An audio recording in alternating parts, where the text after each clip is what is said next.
All right, people, your boy Matt Mike here, sitting with KStylz Friday Night Madness. I think we got something to talk about. I know you guys have probably already seen the title of this Friday Night Madness. And Kevin, what you think, bro? Let's just get straight to it. We not gonna All right. bullcrap around. We're gonna get straight to it.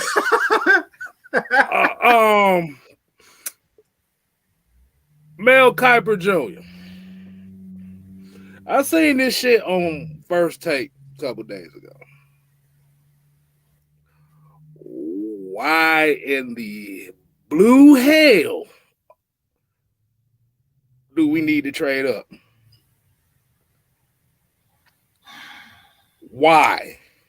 Like I said, Falcons take a quarterback with the four. They take quarterback in the first round. Fine. Why it? Yeah, Harrison the Bunny said this is why you don't listen to Mel. I can't help it. Every time Mel Kiper Jr. come around this time, he's always on TV talking about nobody else know shit but him. No.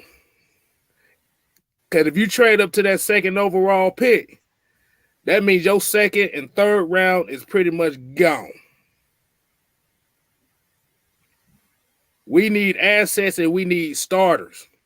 We need guys that can start within the next, either this year or starting next year. So trading up for Zach Wilson, no. And I know they're saying it because the Falcons was at these pro days for all these quarterbacks. Which can be true, but you also have to look at it like this. They may be doing that to intrigue somebody to trade up to that spot. Because this fool literally just said the Falcons going to trade up number 2 overall to get Zach Wilson, but he said Justin Fields the better quarterback.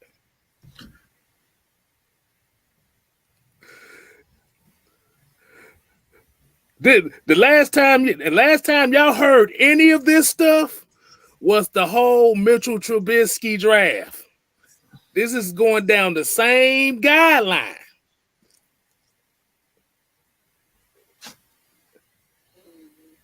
As that 2017 draft. And I look back at it. This fool had Mitchell Trubisky number 1 and Deshaun Kaiser number 2.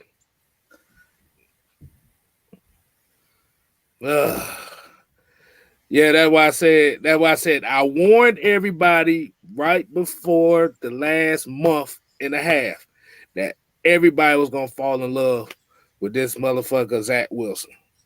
Your boy KStylz got it absolutely right. He been saying this for the last 2 months or so. He been saying that this man may be the number 1 overall pick, and don't be surprised if it doesn't happen. I honestly believe that it's going to be Trevor, but I would not be surprised if somebody lose their goddamn mind for some goddamn Zach Wilson. And that's just the beginning of this rant. This is just the beginning of it. Let me give you a beginning. This goofy motherfucker.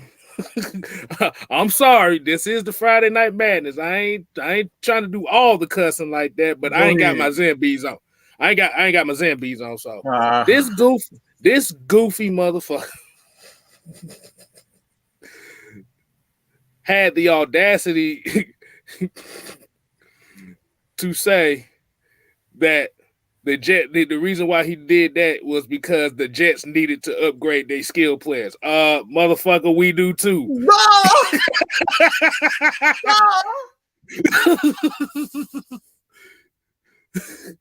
Bruh. We were 4-12. Mostly due to bad coaching, but our defense is not up to par. Our offensive line, defensive line, they need to be upgraded. Why in the blue hell do we have to trade our second and third round pick and we don't have a damn defense? There's not a top defensive player in this draft. Hey, don't forget.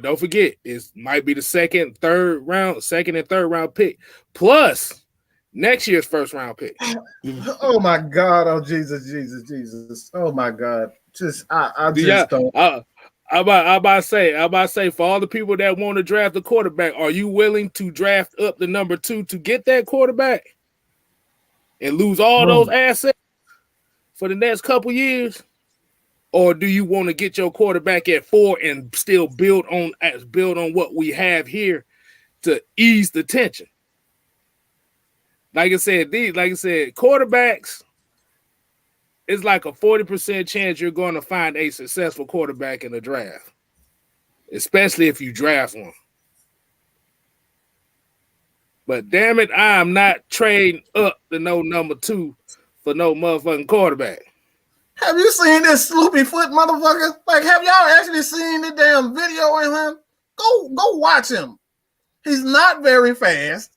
There's a reason why Roddy White has been going off on this man. The man looks goofy as hell out there trying to throw.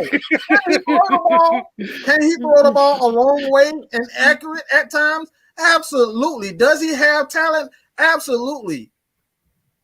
But I'm not trading a first for next year, a second, and a fourth. Like, what are we doing? What? How does it make sense? This defense was ranked 30th. I believe it was ranked 30th in the damn league. The damn defense was ranked 30th in the damn league, and you're trying to get rid of picks? Like, that's what you're doing? You're trying to get rid of picks. Like I said, this dude, I said years ago that I knew that Patrick Mahomes was destined to be a star as soon as I saw him in college, the way he was throwing. I knew it. All I got to do is look at a couple of throws from a quarterback, certain types of throws that I know quarterbacks can that have to make in the NFL, that deep out in the NFL, you got to be able to put some on that throw and accurately. That deep out in the NFL and the ball over the middle, that seam route, you got to have accuracy. You have to have accuracy, and it has to be something on it. This is the reason why Drew Brees right now is struggling, because that seam route, he can't throw it no more because he doesn't have anything on it. Yeah, it's accurate, but he doesn't have anything on it. It has to be accurate, and it has to have some steam on it. He cannot throw that ball. So that's why Drew Brees right now is struggling. That's why Tom Brady is throwing everything floating down on the sideline. You never see him controlling the middle of the field. You never see Tom Brady doing that, controlling the middle of the field with his throws. Everything is always short and towards the outside. Why? Because those are the most difficult throws in the league. Tom Brady and Drew Brees can't throw those damn passes anymore. Why? I've seen this. I've seen it. He cannot throw that ball consistently. And he's playing against the man is playing in an independent league. You know what that means? The school is handpicking his opponents. The school is handpicking his opponents. And this is the guy that y'all want to be in the NFL? Bro, I don't just like this is. Hold on. Let's get into some of these comments before we really start going off on this shit. Let's start getting into some of these comments right here, man. Because we got King Hodgley said, if the Falcons don't want a quarterback, then trade back. That's the best option. But hell, I don't know what the Falcons want. They're doing a good job of keeping it a secret. Yes, they are. That's an excellent comment. Yeah, because I'm about to say, I don't know if y'all paid attention to the press conference that Fontenot and Arthur Smith had a few days ago. Yeah, man, they not spilling nothing. They like, we just gonna see what we have here, and we gonna make a decision later on, which means everybody, Falcon Nation, all of us will just be looking with our hands underneath our asses, just figuring out what the hell is going on. Right. So, like I said, everybody like I said, we got people that, like people here in these comments, they talking about, they talking about Denver might want to trade up for that pick and get a quarterback. Mm-hmm. I mean, they got other trade scenarios where we trading back, getting Najee Harris. Like I said, anything can damn happen. They do. They really do. But go ahead and get into these. Let's give these people these shout outs, man. You know how exactly. We got to shout these folks out. We had to get that little quick little rant. Well, we gonna call that. We gonna call that the trailer of all the rants that's gonna happen tonight. Yeah. But let's give some of these shout outs, man. Like I said, we had Harrison the Bunny in the building. We got Carlton P. Millie Mills in the building. Myron Jackson. Wheezy B. Devon Stafford. Reggie C2K in the building. Atlanta Nation. Hey, Tony Wright in the building. Hey, Tev Sports and Gaming. Yes, Tev. Yes, Tev. What we kind of talking about Mel Kiper right now. I'm going Asia Green. What's up? We're gonna call him George W. Bush because he is an idiot. Right. Oh my goodness. We was actually gonna do this, but we earlier in the week, but we just gonna save it on Friday. Right. So, like I said, if I ain't said your name, like I said, hey, we appreciate you coming in here, but we gotta get to these topics. We gotta get to these thoughts too. Like I said, pretty much Speed Falcon for Life talk and King George III talking about, hey, fix the trenches. Mm-hmm. You gotta fix the trenches. Like I said, that is the cornerstone for every caliber team that makes it in this league is the trenches. Mm-hmm. All right, Mike. Go ahead, man. I had to get the shout outs. All right, cool. Hey, it's we're gonna get into these trade scenarios also, but to kind of expand on it just a bit, man. We're talking about financially. This is something we continue to talk about. Russell Wilson is pretty much stuck in Seattle right now, no matter what he's saying. This is one thing I don't like about football players, and that's just like this. It happens to a lot of end up thinking they win a Super Bowl, they get a lot of praise from the media and whatnot, and then they start thinking that they're bigger than the team. I like Russell Wilson as a person, but as a football player, don't lie to me. Don't lie to me. Don't lie to the fans. Don't tell me that you did not request a trade, but you would like to go to these teams. Like, stop talking out for both sides of your asses, okay? All right? Stop talking out of your mouth and out your ass. All right? 2 holes. That's it. Stop doing it. Don't do it. 1. You only talk out your mouth. That's it. Don't talk out your ass. All right? You got this guy up here talking about he didn't request a trade, but if he did, come on, bro. If he did, basically means you did. You did. Stop lying. And this is why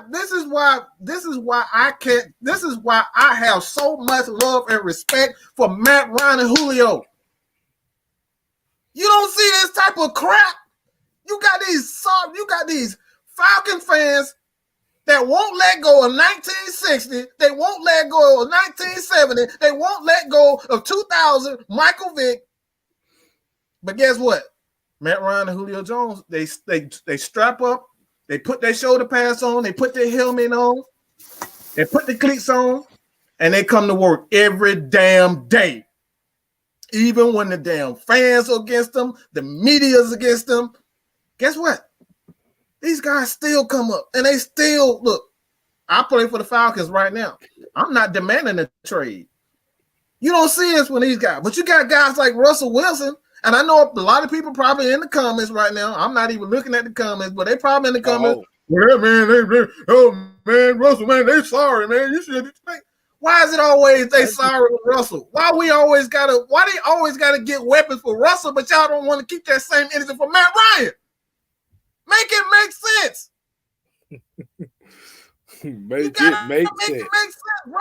Why is it always an excuse for every other quarterback except for number 2? Let's be real. This man ain't had a damn defense since defense was invented. The man ain't had a damn defense since defense was invented. Okay? That's it. When the last time you seen Atlanta Falcons with a damn defense? In the last 13 years, we have not seen a top 10 defense here in Atlanta. But guess what? Russell was tired. He got a damn defense. He had the Legion of Boom. What the hell is he complaining for? You got a Super Bowl ring. What are you complaining for? You gotta struggle. Bro, you gotta struggle. This man has struggled for 13 years without a defense, led the team to a Super Bowl, won MVP, and fans still ain't happy. But you got Russell Wilson sitting up here crying because he up here, I'm sorry for 1 week.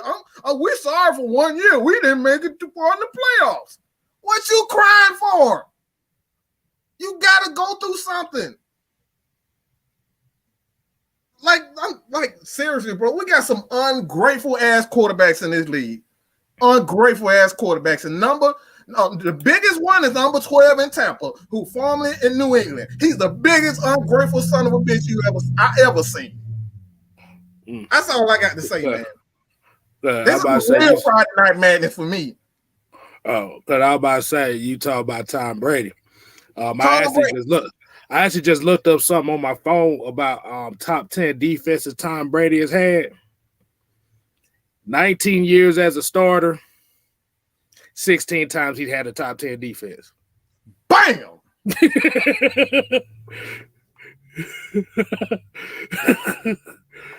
Anybody else want to say something else? We just hit you with another stat. That is a fact. That's what we do here. But nobody want to talk about that. Ungrateful quarterbacks. And Russell Wilson is an ungrateful ass quarterback.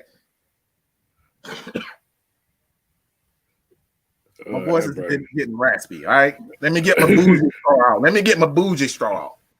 Yeah, you better get all that shit out. But let's get a couple more of these comments in here. We got Big Low Country in the building. Big Country. Tony, right? We see you. Triple G in the damn thing. Let's see what else we got. Triple G here said, appreciate what you have, Falcons fan. Your next quarterback could be a diva like Wilson. Boy, I'm trying to tell you. That man had the Legion of Boom, bro. Man, I pray to God if I have half of Legion of Boom. Bro, you ain't got to do nothing but hand the damn ball off to Marshawn Lynch. And Pete Carroll was the reason why the Legion of Boom split. That's it. He is. He really is. Yes, you're absolutely right. He wanted Russell Wilson to be the face of that team instead of that defense and running game. It cost them a Super Bowl, and literally the Legion of Boom was gone 2 years after that. Boy, you spitting. And now that same coach don't want to hear nothing about what Russell said. I'm saying right now. KStylz, boy, you just hit on something. That right there, boy. This is what happens when you give ungrateful ass quarterbacks and players too much power. This is what happens. They end up turning on you. But like I said before, we got guys like Matt Ryan and Julio Jones. All they do is come to play, and they don't complain, and they don't say, "Oh, guess what? I ain't got a defense. My special teams suck. My offensive coordinator, he can't call plays." No, they sit their asses every play and try to do the best they can, do their job the best they can, and patience. It's really just patience. And like I said, I love Russell Wilson as a person, but he's an ungrateful son of a bitch, just like a lot of these quarterbacks, these diva ass quarterbacks in the NFL right now. It's so many of them, and one of them is Cameron Newton. Cameron Newton, his ass look, he never learned how to be a quarterback. That sound familiar? Does that sound familiar? He never learned how to be a quarterback. And look at him now. Look at him now. He crying, talking about I'm not the 32nd best quarterback in the league. Yes, hell you are. You're not a good quarterback. You're a runner. You gotta learn how to be a quarterback, and this is the reason why we talk about guys like Zach Wilson. We talk about guys like Trey Lance and Justin Fields. These guys are just runners. These guys are just runners. You got to learn how to be a quarterback and a leader, because you don't want scenarios like this. 8 years Russell Wilson has been in the league or so, and guess what? He won a championship, and now he want to go. Do you want that for you? Do you want that for yourself in Atlanta? Yeah. Yeah, like I said, the thing with Cam Newton, like I said, to his credit, like I said, he didn't really have coaches to really teach him how to be a quarterback. They just saw his athleticism and said, just do what you do. Doesn't that sound familiar? Yeah. Mm-hmm. So, like I said, you definitely have to make sure you have the right coaches, especially as a quarterback. Because those, like you said, coaching is important. We say it all the time. Like I said, your coaches are actually more important than your players. Your players just make the most money, and that's who the franchise look at as more of an investment than the coaches. But like I said, it's a gamble. Like I said, if you look at this quarterback class, and getting back to Mel Kiper, if you're gonna trade up to number 2, why the fuck you didn't just say trade up to, look, why the fuck you didn't just say trade up to number 1 to get Trevor Lawrence? I could have went with that. I could have went with that. I like, damn, you at least you're not crazy. If you're gonna trade up for a player, go for the best person. Go for the best quarterback, not the second best quarterback. Come on, that's crazy. And, hey, you didn't hear the other ones that he had in there too. He talked about he talked about 4 teams was gonna trade up. This how it was gonna go. And his thing, number 1 was gonna be Trevor Lawrence going to Jacksonville. Number 2 was Zach Wilson going to the Falcons. Number 3 was Devontae Smith going to the Dolphins. Number 4 was, since Falcons and Jets switched picks, number 4, Kyle Pitts going to the Jets. Penny Sewell to Cincinnati. Who he said number 7? Justin Fields. The 49ers trade up for Justin Fields to go to number 7. Carolina Panthers getting Matt Jones. And the Patriots trading up to number 9 to get Trey Lance. That motherfucker got every quarterback in the damn draft. Top 10. All the top quarterbacks going in the top 10. I'm like, oh Lord, no. This was the same guy that told the Indianapolis Colts that they franchise was trash because they didn't pick Trent Dilfer with the 2nd overall pick when they picked Marshall Faulk. Yeah. The same motherfucker that said Julio can't catch. The same guy that said Randy Moss ain't nothing but a vertical threat at best. At best. Come on, man. At best. This is a guy that said Mitchell Trubisky was the best quarterback in his draft class. He wasn't even the best quarterback in the damn conference. In his own conference. He wasn't even the best quarterback in his conference. Oh my God, man! I'm sorry. I was trying to get away from the mail thing, but this shit's been on my damn mind for the last couple of days. Man, I can go all night on this shit. I feel you. Oh my God! I like, bro. Like I say, if you trade up, like I said, if you're going to trade up to get a quarterback, like you said, Mike, and these people will agree with me in the comment section right here in the chat. If you're going to trade up for a quarterback, wouldn't you trade up for the best quarterback? I'm just asking people in the chat right now. If you trade up for a quarterback, would you trade up for the best quarterback? I'm just saying. It just makes sense. It makes sense. Because, like I said, we're at the point now, we don't know who's going to get picked number 4 overall. We don't know. We really don't. We have no idea who's going to be taken. And Aaron Jones, Jordan Love in the 29th pick for the 4th pick.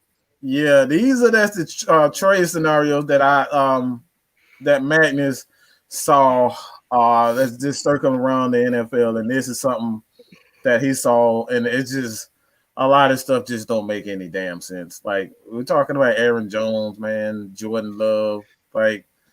But ain't Aaron Jones a free agent anyway? He's a free agent anyway. So maybe they thinking of franchise tagging him. I don't know.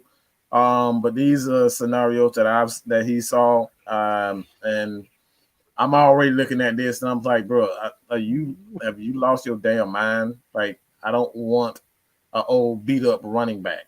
Okay. He's beat up at this point. He's had 2 to 3 years where he's talking about trading for this. And KStylz.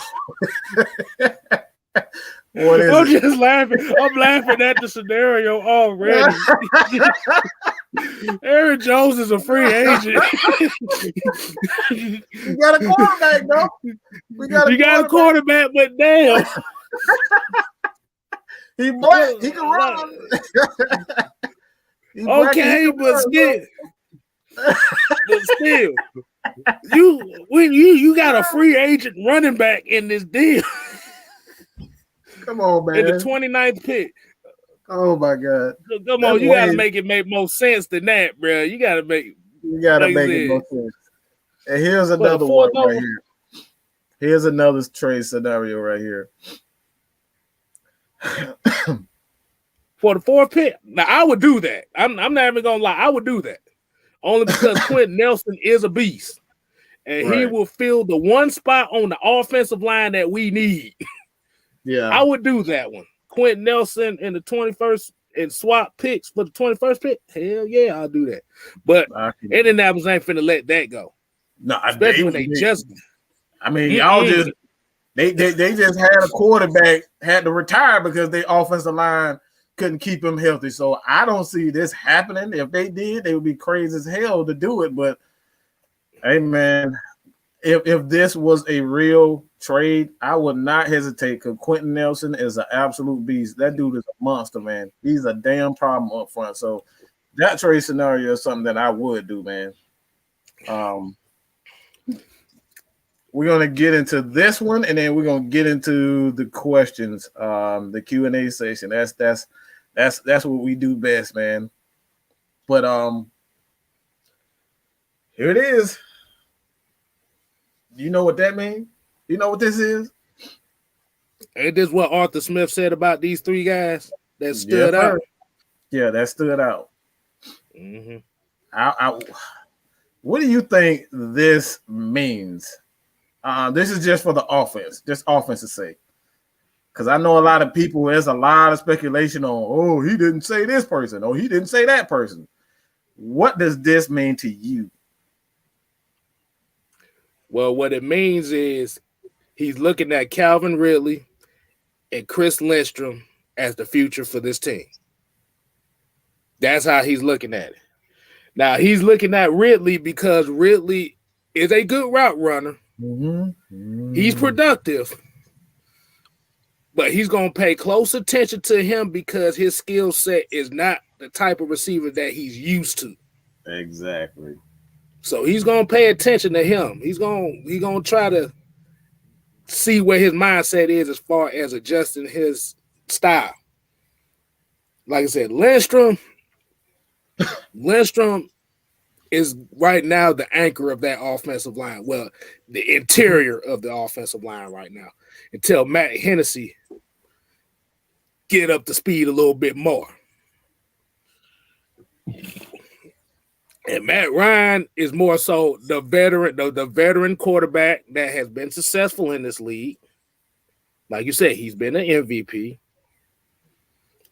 He is throwing a lot of yardage, but they want to put him in a situation to where he can, like, let me, Mike, I'm gonna ask you a question. I'm gonna ask you a serious question about this. Okay, So we get a lot of people that said, well, Kyle Shanahan's offense is what made Matt Ryan great. Can you name me another quarterback that won an MVP with that offense under Kyle Shanahan? We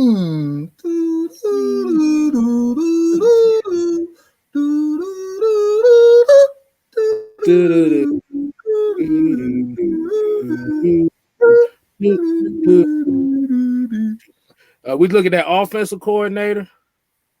We talking about MVPs. So as an offensive coordinator, Kyle Shanahan was an offensive coordinator for the Houston Texans, Washington Redskins, Cleveland Browns, Atlanta Falcons, San Francisco 49ers. And a lot of those quarterbacks, a lot of those.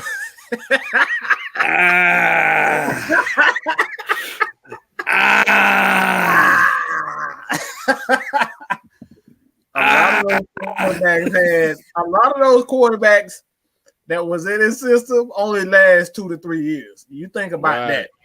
Right. They only had 2 or 3 good years. A lot of them. And like the only one, and the reason why Matt Sharp had the career that he did was not because of Kyle Shanahan. Everybody knew Gary Kubiak was running that offense in Houston. It was not Kyle Shanahan. Yeah. He was the quarterback's coach in Houston anyway, so he wasn't really the offensive coordinator. He really wasn't. You can have the offensive coordinator, quarterback's coach. You can have those names. But when it comes down to play calling, Gary Kubiak was running that. He was just sitting there watching. Yeah. He was observing and taking it in. So, like, with the exception of Matt Sharp, and he really didn't have a hands-on, like, he really didn't call the plays there. He may have called some plays here and there, like Eric Bieniemy, some plays here and there, but for the most part, he never called the plays. So when it all comes down to it, man, nothing. Nobody's never done anything, but somehow Matt Ryan, he's only good because of Kyle Shanahan. But that's not true at all anyway. The Falcons players outside of Matt Ryan, those guys, Kyle Shanahan maximized their abilities. He put those guys in places where they could succeed. That's why Matt Ryan was able to win the MVP, because he increased or he improved the players outside of Matt Ryan, the receivers, the tight ends, the running backs. He was able to get those guys involved in the offense, which made Matt Ryan's job a lot easier. The offensive line was just as horrible as it's been. A lot of people don't know that. Matt Ryan got sacked a lot in 2016. Matt Ryan got hit over 100 times that season. That's something that they don't say. Mm-hmm. But having a running game did the offense good. This is why they ultimately lost the Super Bowl, because they could not protect Matt Ryan. So did Kyle Shanahan, you kind of see that the same thing in San Francisco right now. San Francisco has an amazing running game, but the way that he calls the game, he put the quarterbacks and the offensive line at home a lot, which got what's the quarterback? Jimmy G. Jimmy G, he's hurt.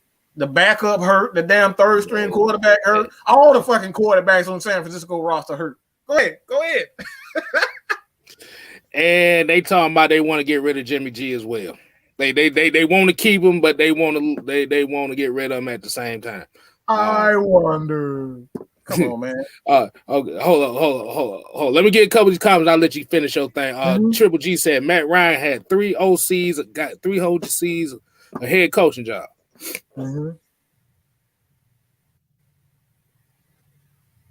Technically, 3. Because I was gonna say Sarkisian. You can say 4 because I was gonna say Sarkisian because he got the No, you can say 5. He got the cousin. You can say 5 because you look at Green Bay head coach right now, because he was on the Matt Ryan. Matt LaFleur. I mean, the only reason why anybody know Matt LaFleur anyway is because of Matt Ryan. Let's be real. The only reason why he's relevant is because of Matt Ryan. So that's 5 quarterbacks. That's 5 coaches that he got jobs because they worked under him. Let's be real. Stop disrespecting that man. Why we got to do this? Okay, 5 here you go. coaches under Matt Ryan has head coaching jobs. Y'all done got me taking my hat off, man. Hey, look, Billy Mills said all those teams play the same. Exactly, because their teams was predicated on running the ball, play action, defense. If you look at the Super Bowl winners, running the ball, defense, a little bit of play action. Now, I also got a question for you too, Mike, and I've come to a realization about this. And this comes to all the Super Bowl games that I have seen since 2003. What the Super Bowl that the Patriots beat the Eagles in the first time. Let's see. You always had Tom. Think about most of those Super Bowls you had Tom Brady in there, either Tom Brady, Peyton Manning, or Ben Roethlisberger. Any team that goes up against those, I'm gonna use Tom Brady as an example because he's 7-3 in the Super Bowls and stuff like that. So I'm gonna give him his respect on that. But what's the one common denominator in all the Super Bowls that Tom Brady has won compared to what he lost? And I was thinking about this all day, and it scared the hell out of me. You got me intrigued now. Let me give you an example. We just talked about it. The Super Bowl against the Seahawks. What did they do? What is Kyle Shanahan known for in these Super Bowls? Going away for what works and trying to make the other quarterback beat Tom Brady and be the hero. Mm-hmm. Like I said, you play your game, you good. But when you try to force your quarterback to be the hero, it never works out. Especially if you are a team that is predicated on running the ball. Wow. I think I know where you're going. The 3 teams that he lost to, well, the 2 teams he lost to 3 times, all 3 of those teams played their game and said, fuck this quarterback. This quarterback going to do what he needs to do. He ain't going to win the game. Mm-hmm. And those are the teams he lost to. That's what happened when San Fran lost to Kansas City. He wanted Jimmy G to be the hero against Patrick Mahomes, and they lost. Mm-hmm. Yeah. Russell, the same thing with Russell. He wanted Russell to be Russell, Cam Newton, Donovan McNabb, Kurt Warner, Matt Ryan, Jimmy G, Patrick Mahomes in this past Super Bowl. Am I clicking something? Am I hitting on something right now? Yeah, you definitely hit on something, man. That's something. I just don't know why coaches just get stupid with just play your damn game. If you just play your game and do what you done to get there, like you're gonna win. You're gonna win a lot of the games. But you saw this is the stuff that we even saw this year. Is that like I think this is a real great example of that in this year and with the Atlanta Falcons. Falcons did everything we shouldn't have supposed to do. Like everything that we were supposed to do, we did the complete opposite of everything that we were supposed to do. We have a good defensive first half, and then second half, we go to that bullshit ass cover 3, let everybody throw the ball. We just gonna play cover 3, cover 6, cover 9, hell, cover 10, 11. Nobody rushed the damn quarterback. We just gonna stand there and let him throw. Mm-hmm. And then we forget about a running game. We got 4 running backs on the damn roster. And you want to throw the ball 20 times. And don't use none of them. And don't use it. This is exactly what we're talking about. Coaches get full of themselves and just forget how to play the game. That's how Tom Brady's gotten 7. That's how he got 7 Super Bowls. Mm-hmm. I don't know what the hell Andy Reid was doing. That motherfucker wanted to throw the ball 40, 50 times. You saw it. Yeah, this is what Virgo Life said right here, saying that KC lost the Super Bowl because their offensive line was hurt. No, they lost the Super Bowl because Patrick Mahomes threw the ball 26 times in the first half. In the first half. And that's something that they didn't do all year. They haven't been doing. They've been running the ball well all year. And some way, it never fails. You play Tom Brady, everybody get damn stupid. Nobody wants to run the ball. Nobody wants to run the ball. Nobody wants to run the ball. We're talking about nobody. Like the reason they almost won the Super Bowl against Philly. Philly stopped trying to run the ball. They wanted the RPO and pass the ball 50 times a game. If it wasn't for the I think it was BG. BG got the sack. I believe he got the sack at the end of the end of Super Bowl. If it wasn't for that, they would have won that game too. Because they led the league in rushing.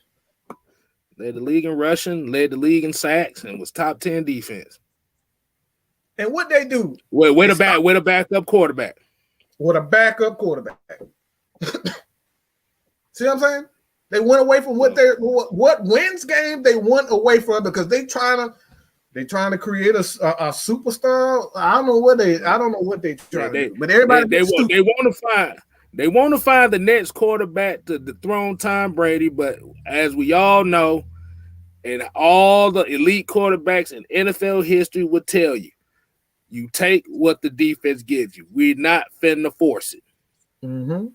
Yep. And I want you to hit this comment up right here. There's a King Hodgley said, it was a two-parter, but I'm gonna get to this. This is the main part. He said, not a single quarterback drafted in the first round from 2009 to 2016 is still with his original team. I don't even like, bruh. That's a damn horror movie right there. That guy is a damn Thomas Dimitrov. Are you talking about Smithers? What do you call Smithers? Smithers, right? Yeah, that's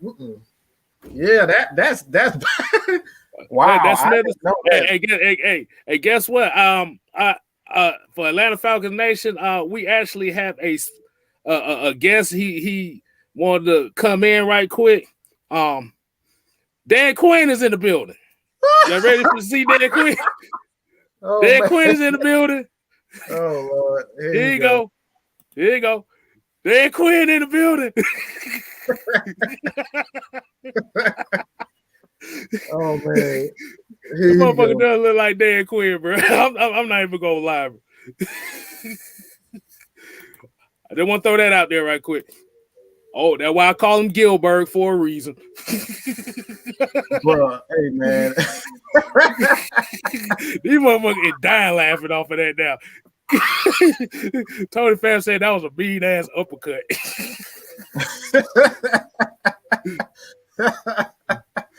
Hey man.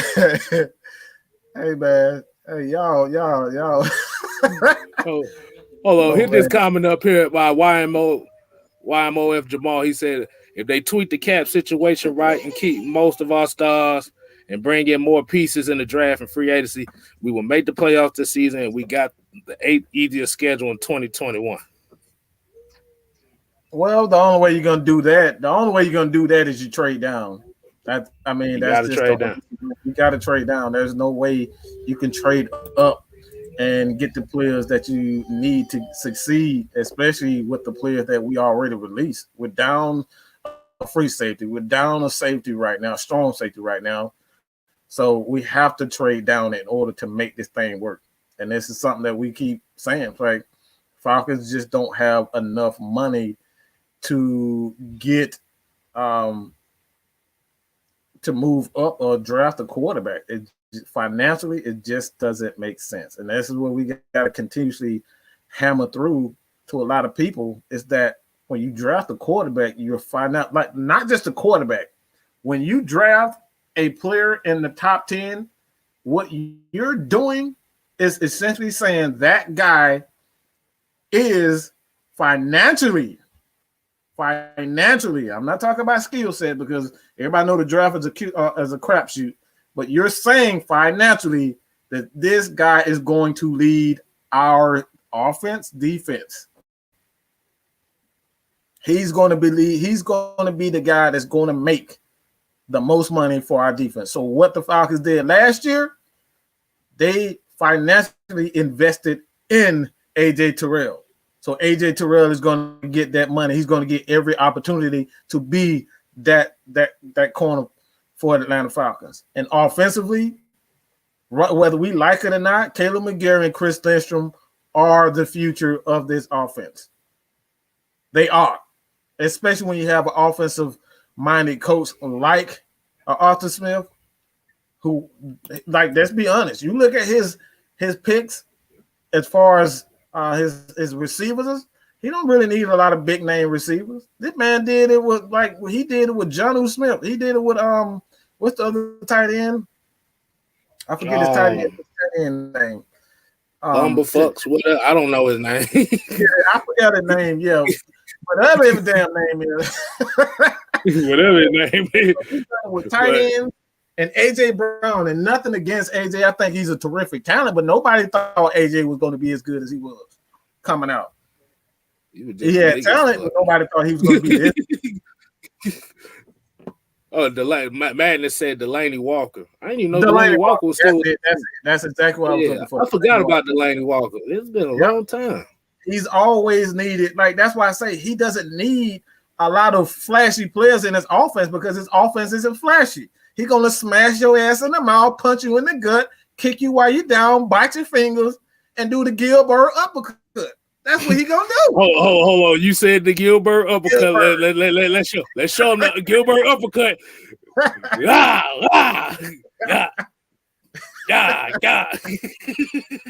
That's what he gonna do. That's what he's gonna do. You know what I'm saying? So that's what we need, man.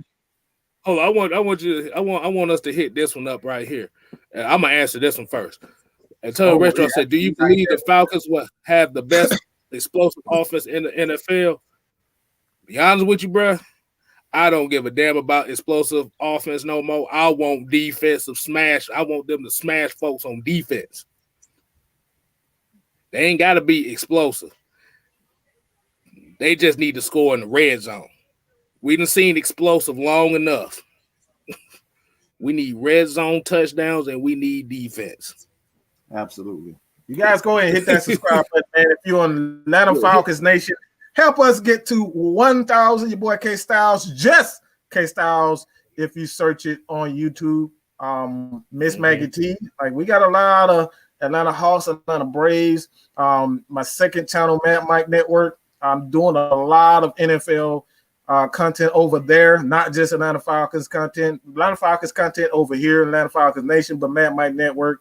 I'm doing all the reporting as far as the trades, the new signings and whatnot that goes on with the NFL, and not just solely the Atlanta Falcons and just Georgia sports. But check us out there, man. But KStylz, what you got, man? What's that comment? Oh, that one right there. Where you think the Falcons will have the best explosive offense in the NFL?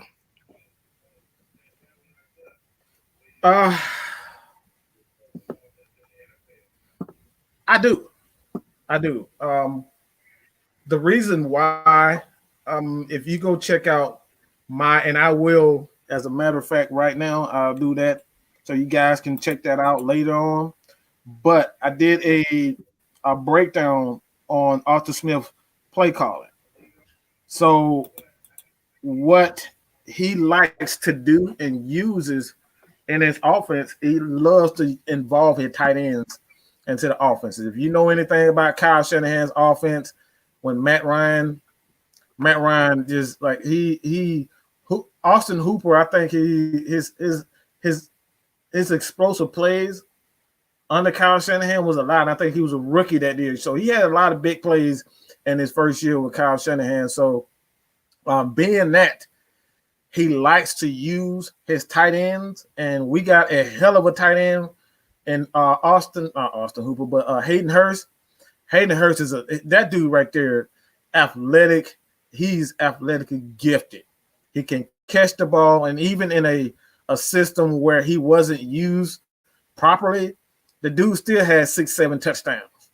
And we couldn't score in the red zone, yet he still got 67 touchdowns.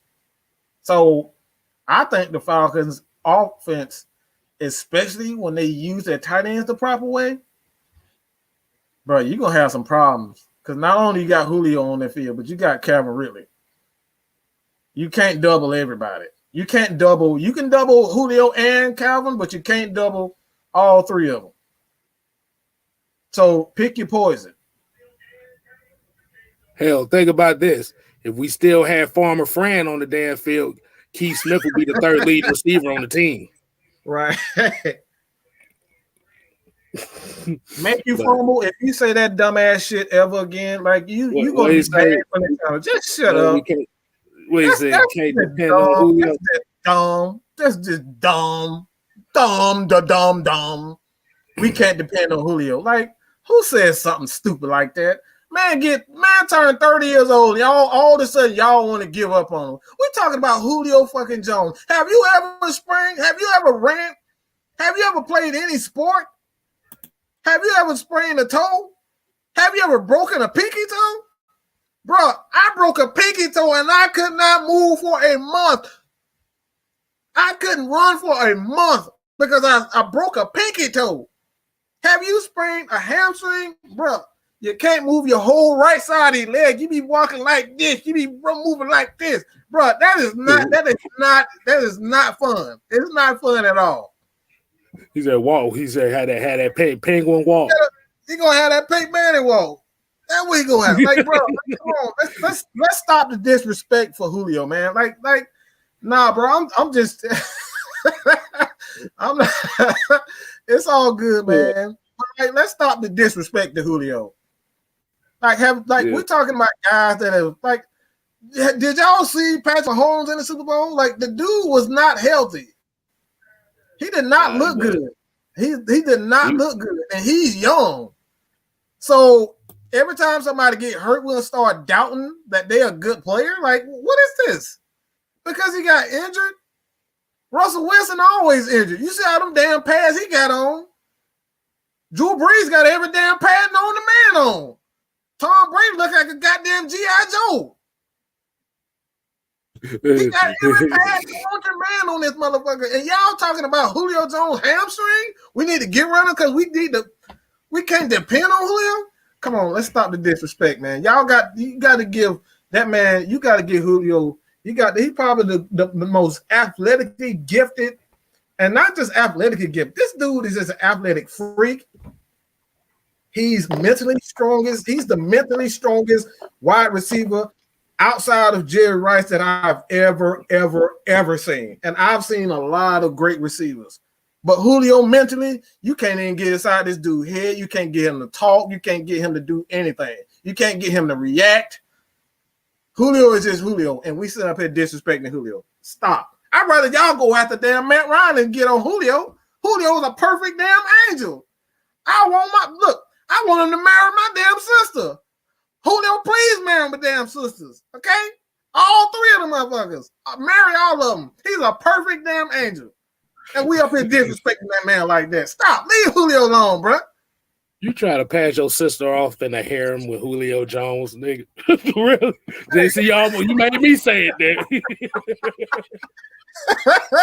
I wasn't gonna say it either. I'm just saying, man. Hold on. Madness said something earlier. I just want you to hit a couple of the comments. I know Madness said one thing. He said Arthur Smith must be drooling like Homer Simpson at all these weapons. Oh, weapons. March. Is that Julio? Can you give me a donut?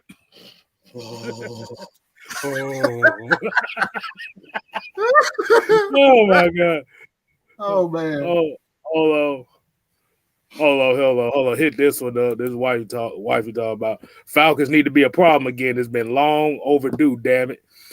And I will agree. I'm gonna agree with that one because hold on, let me go ahead and put this back up. Y'all know where I'm about to go with this. As long as they do this, we can get back. As long as we do that, run the damn ball. Run the damn ball. That's all we need to do. We need to get back to throwing the ball less than 50 times a game. Mm-hmm. Absolutely. And Ghost Peppers, he had another one here. He said Arthur Smith is going to make teams pay for blitzing us. Last year, Ryan was blitzed 204 times, third most, but Fran was unable to make the defenses pay for their aggressiveness. Yeah, when most of your when your average routes are 13 yards a play, you quarterback ain't got that much time to do nothing. Run the damn ball. Like, oh my God. We definitely got to do that, man. But throw less. What was that?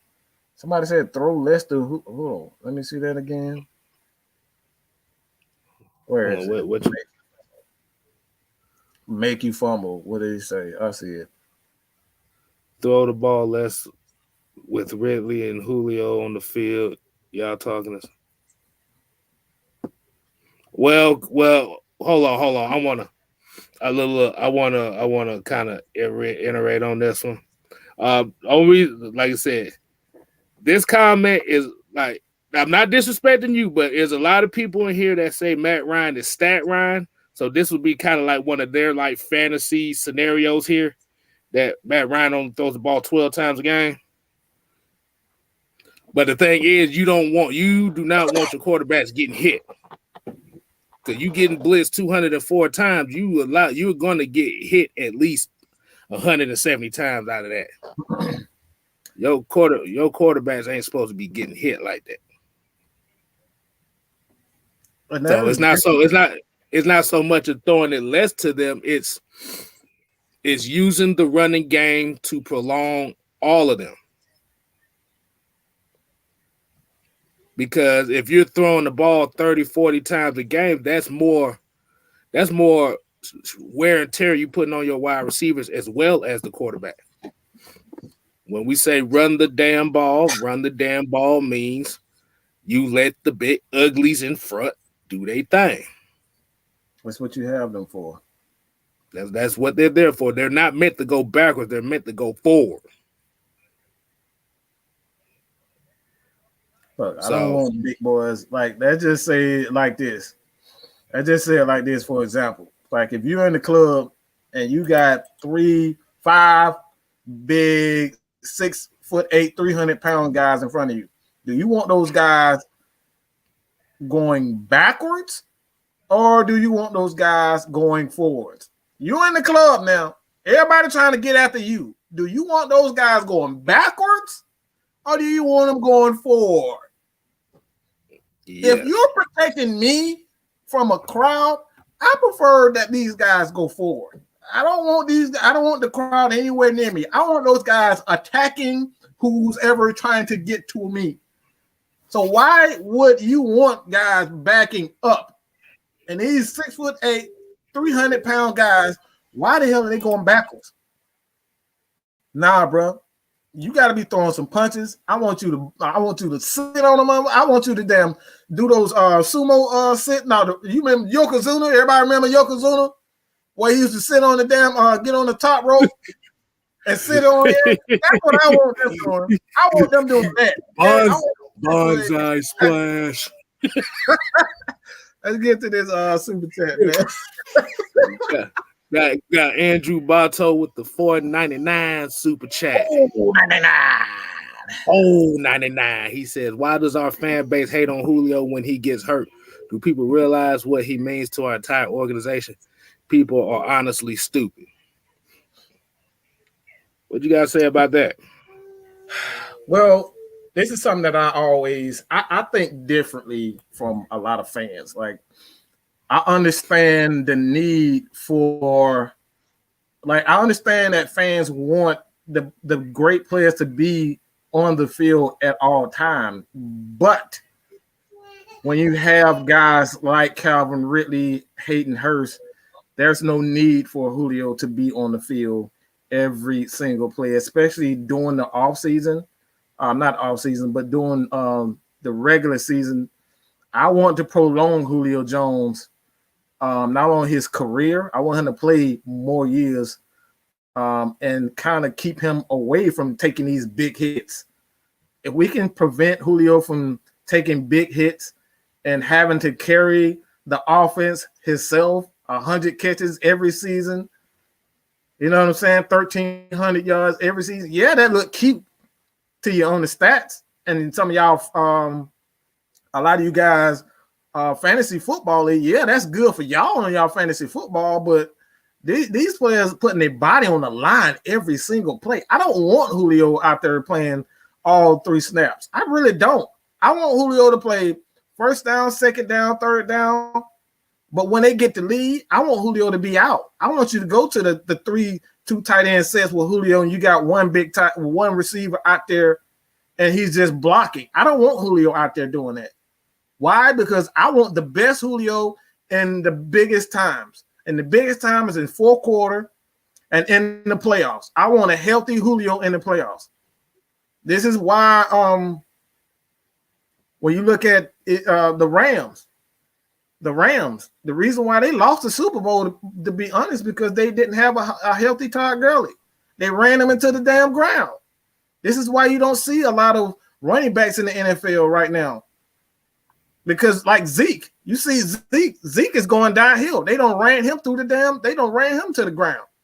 I don't want my biggest players playing every single down, because guess what? When you need them most in the playoffs, these guys are going to get hurt. Why? Because you done gave him 300 touches, you done gave him 100 damn receptions, and he's playing every single game. That's a lot to expect from one player, bro.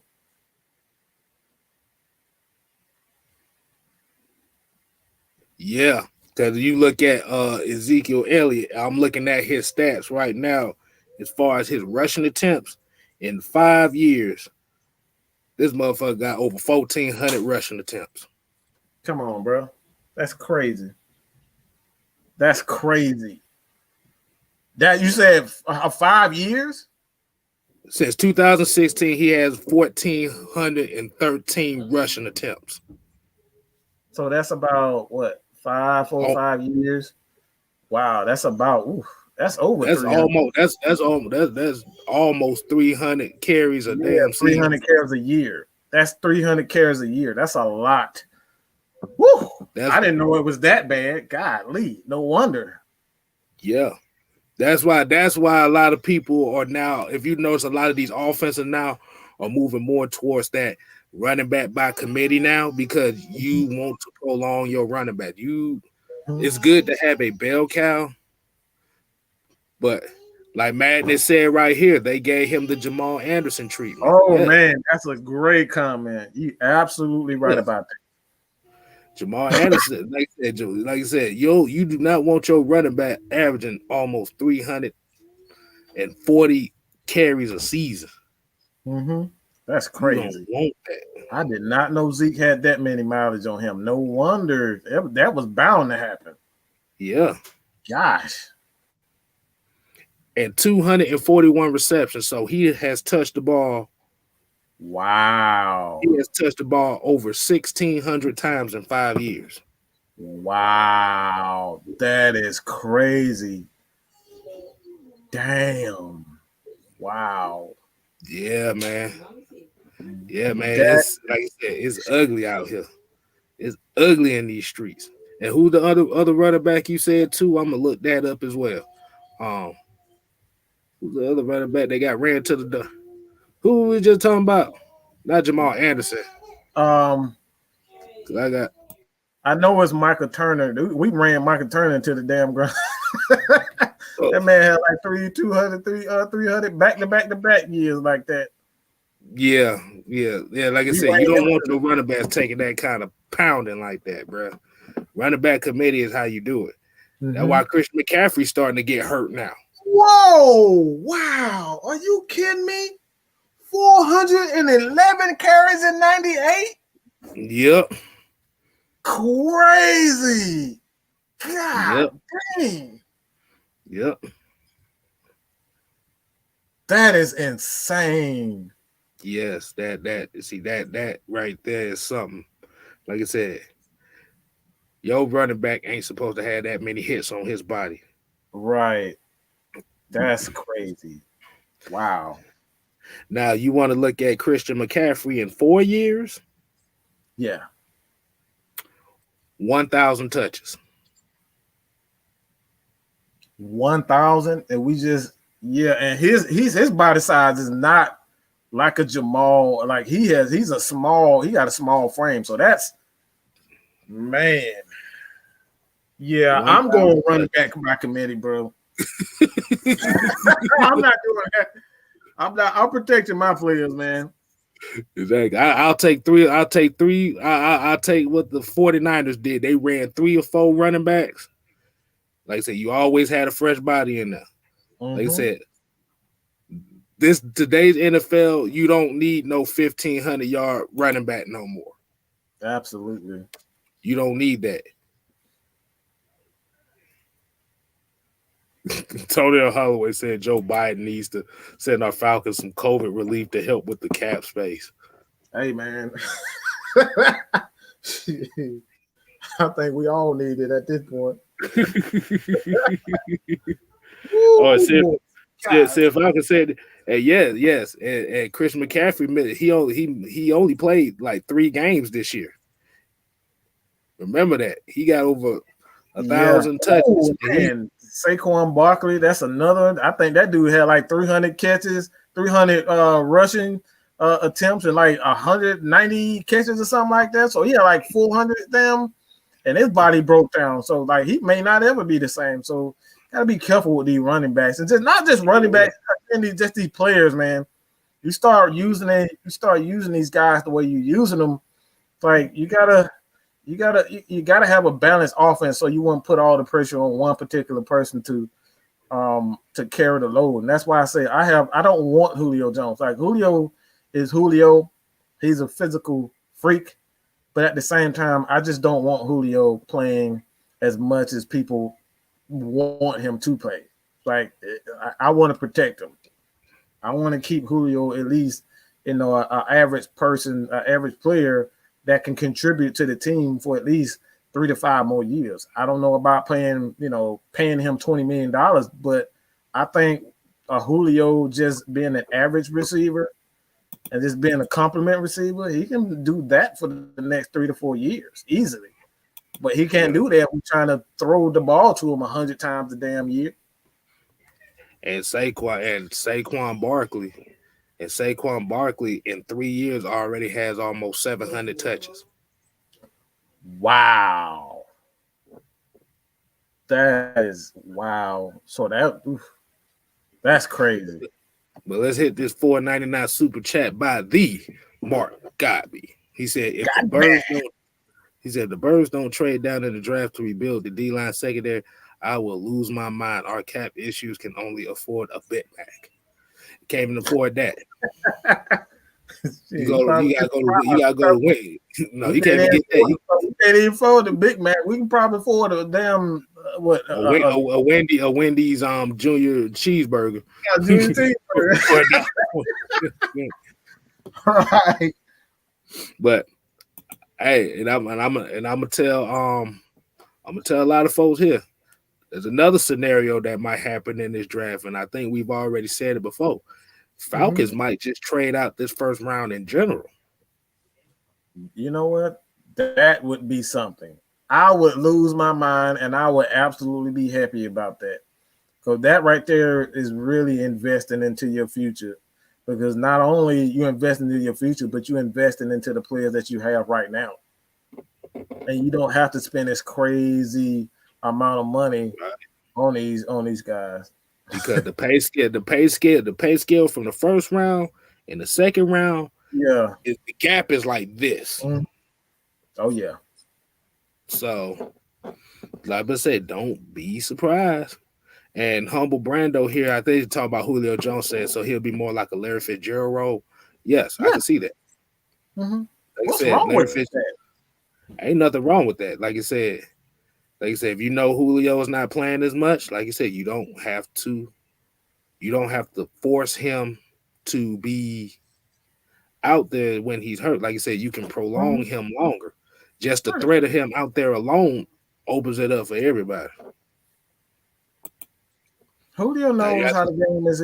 Julio know how the game is. The game is like you got a short window to make that max money. And like he's 30. At when you get 30 as a receiver and a running back, they're already trying to replace you. You know what I'm saying? They're already looking to replace you. It's just some guys like Julio Jones, they have a little bit more respect and leeway because they've been so great. And right now, like Julio has a great opportunity to not only be here for the Atlanta Falcons, but it's like the Falcons they really don't have a guy that has been with the Atlanta Falcons and has retired in Atlanta Falcons. That's not a good image that the Falcons like. I'm sorry, but a lot of you guys want to get rid of Matt Ryan and Julio Jones, but like at some point, your organization have to be loyal to somebody. This organization has never been loyal to anybody. They have never been loyal to anybody. You see what happened to Tommy Nobis. They barely wanted anything to do with Tommy Nobis. They didn't even want to take care of this man. We're talking about the Atlanta Falcons franchise, that piece of shit, Rankin and Taylor Smith. They didn't want to take care of that dude. End up dying, damn near broke. Why? Because the organization just abandoned him. So if the Falcons really want to not only look good for the players and have a good standing with the players, they got to take care of somebody. Who they going to take care of? They ain't loyal to Tommy Nobis. They ain't loyal to Jesse Tucker. They ain't loyal to Jamal Anderson. Now, I'm sure you guys have seen the interview where he was saying they basically just like, you know, that's like they screw Jamal. You got us to our first Super Bowl, but screw you. And the man still hurt from that. So this organization ain't loyal to nobody. You see what the fuck they did to Roddy? They don't give a shit about Roddy. They didn't give a damn about Roddy. And look where it got them. So there's a little bit of karma there. So at some point, bro, they're going to have to be loyal to Matt Ryan or Julio. And to be honest, at this point, it has to be both of those guys to, you know, how to die for your sins. The Falcons going to have to die for their sins by taking care of Matt Ryan and Julio. They got to do the right thing. You got to do the right thing by these guys because these guys have never complained. They don't go out and say, oh, screw Matt Ryan, or screw Arthur Blank, screw Dan Quinn. They never say that. They always got their coaches and the GM and the owners back. And you're going to repay them by what? Get rid of them? No, you got to do the right thing, man. Hey, you forgot one more name off that list, too. Uh-oh. Deion Sanders.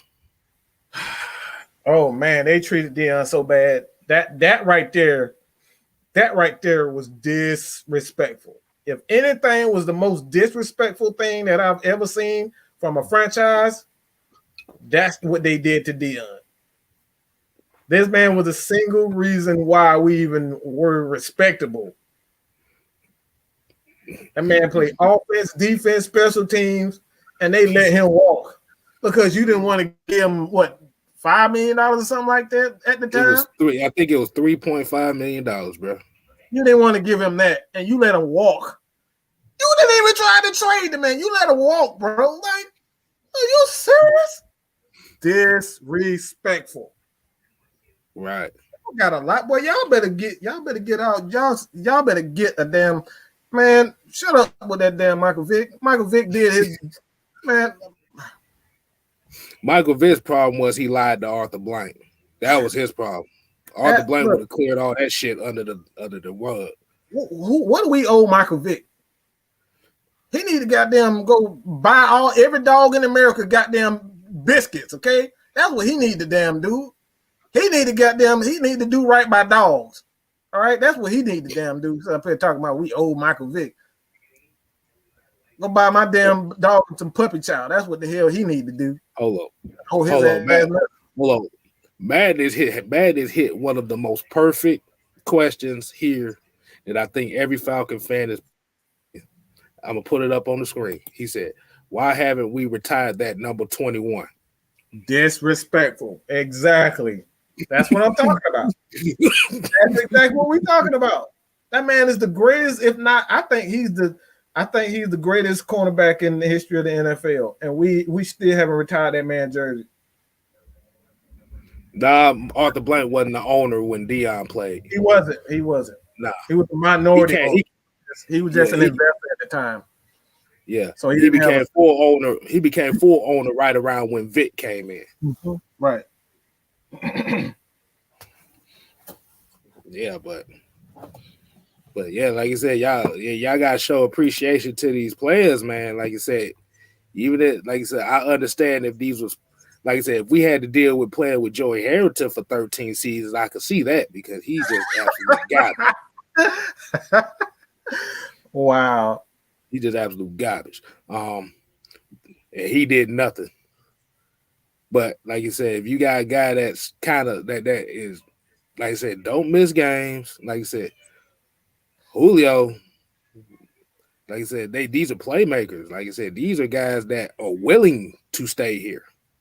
We haven't had that in a long time. That players that want to stay here, right?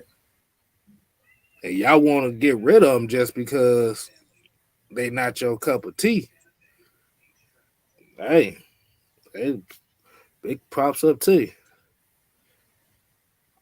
Muhammad kind of said something here that's interesting. He said, "Come to think of it, if Raheem Morris saved Julio's career, he probably would have ended up like Deshaun Jackson if Dan Quinn was still here letting him play when he was obviously injured." How the hell Raheem Morris saved Julio's career? I guess because he let him sit when he was hurt. But the thing about Julio's been having nagging injuries since high school. So he was one of those. But the thing is, when you think about him being hurt, he still puts up numbers that most receivers don't put up healthy. So let me say this. I don't know if you guys know this, but every player in the NFL plays injured. Mm-hmm. Everyone. Every single one.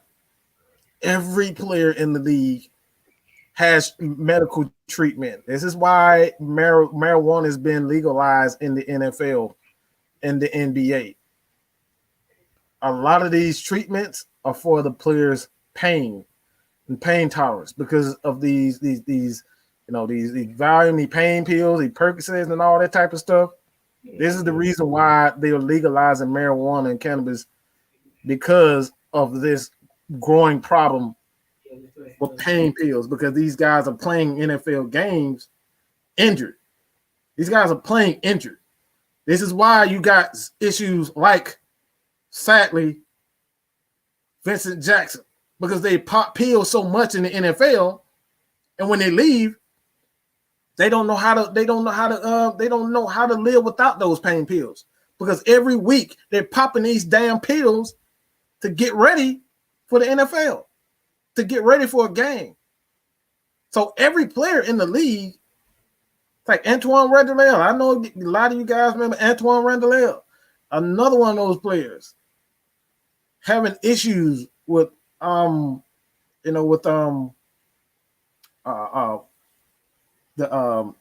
you call that thing? CTE. CTE, that's what it is. Oh, yeah, CTE. A lot of these players having issues with CTE.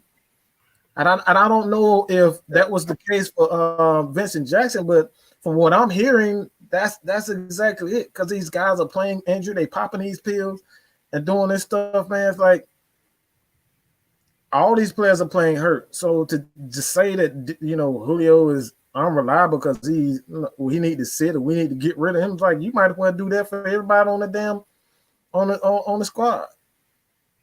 Yeah, right.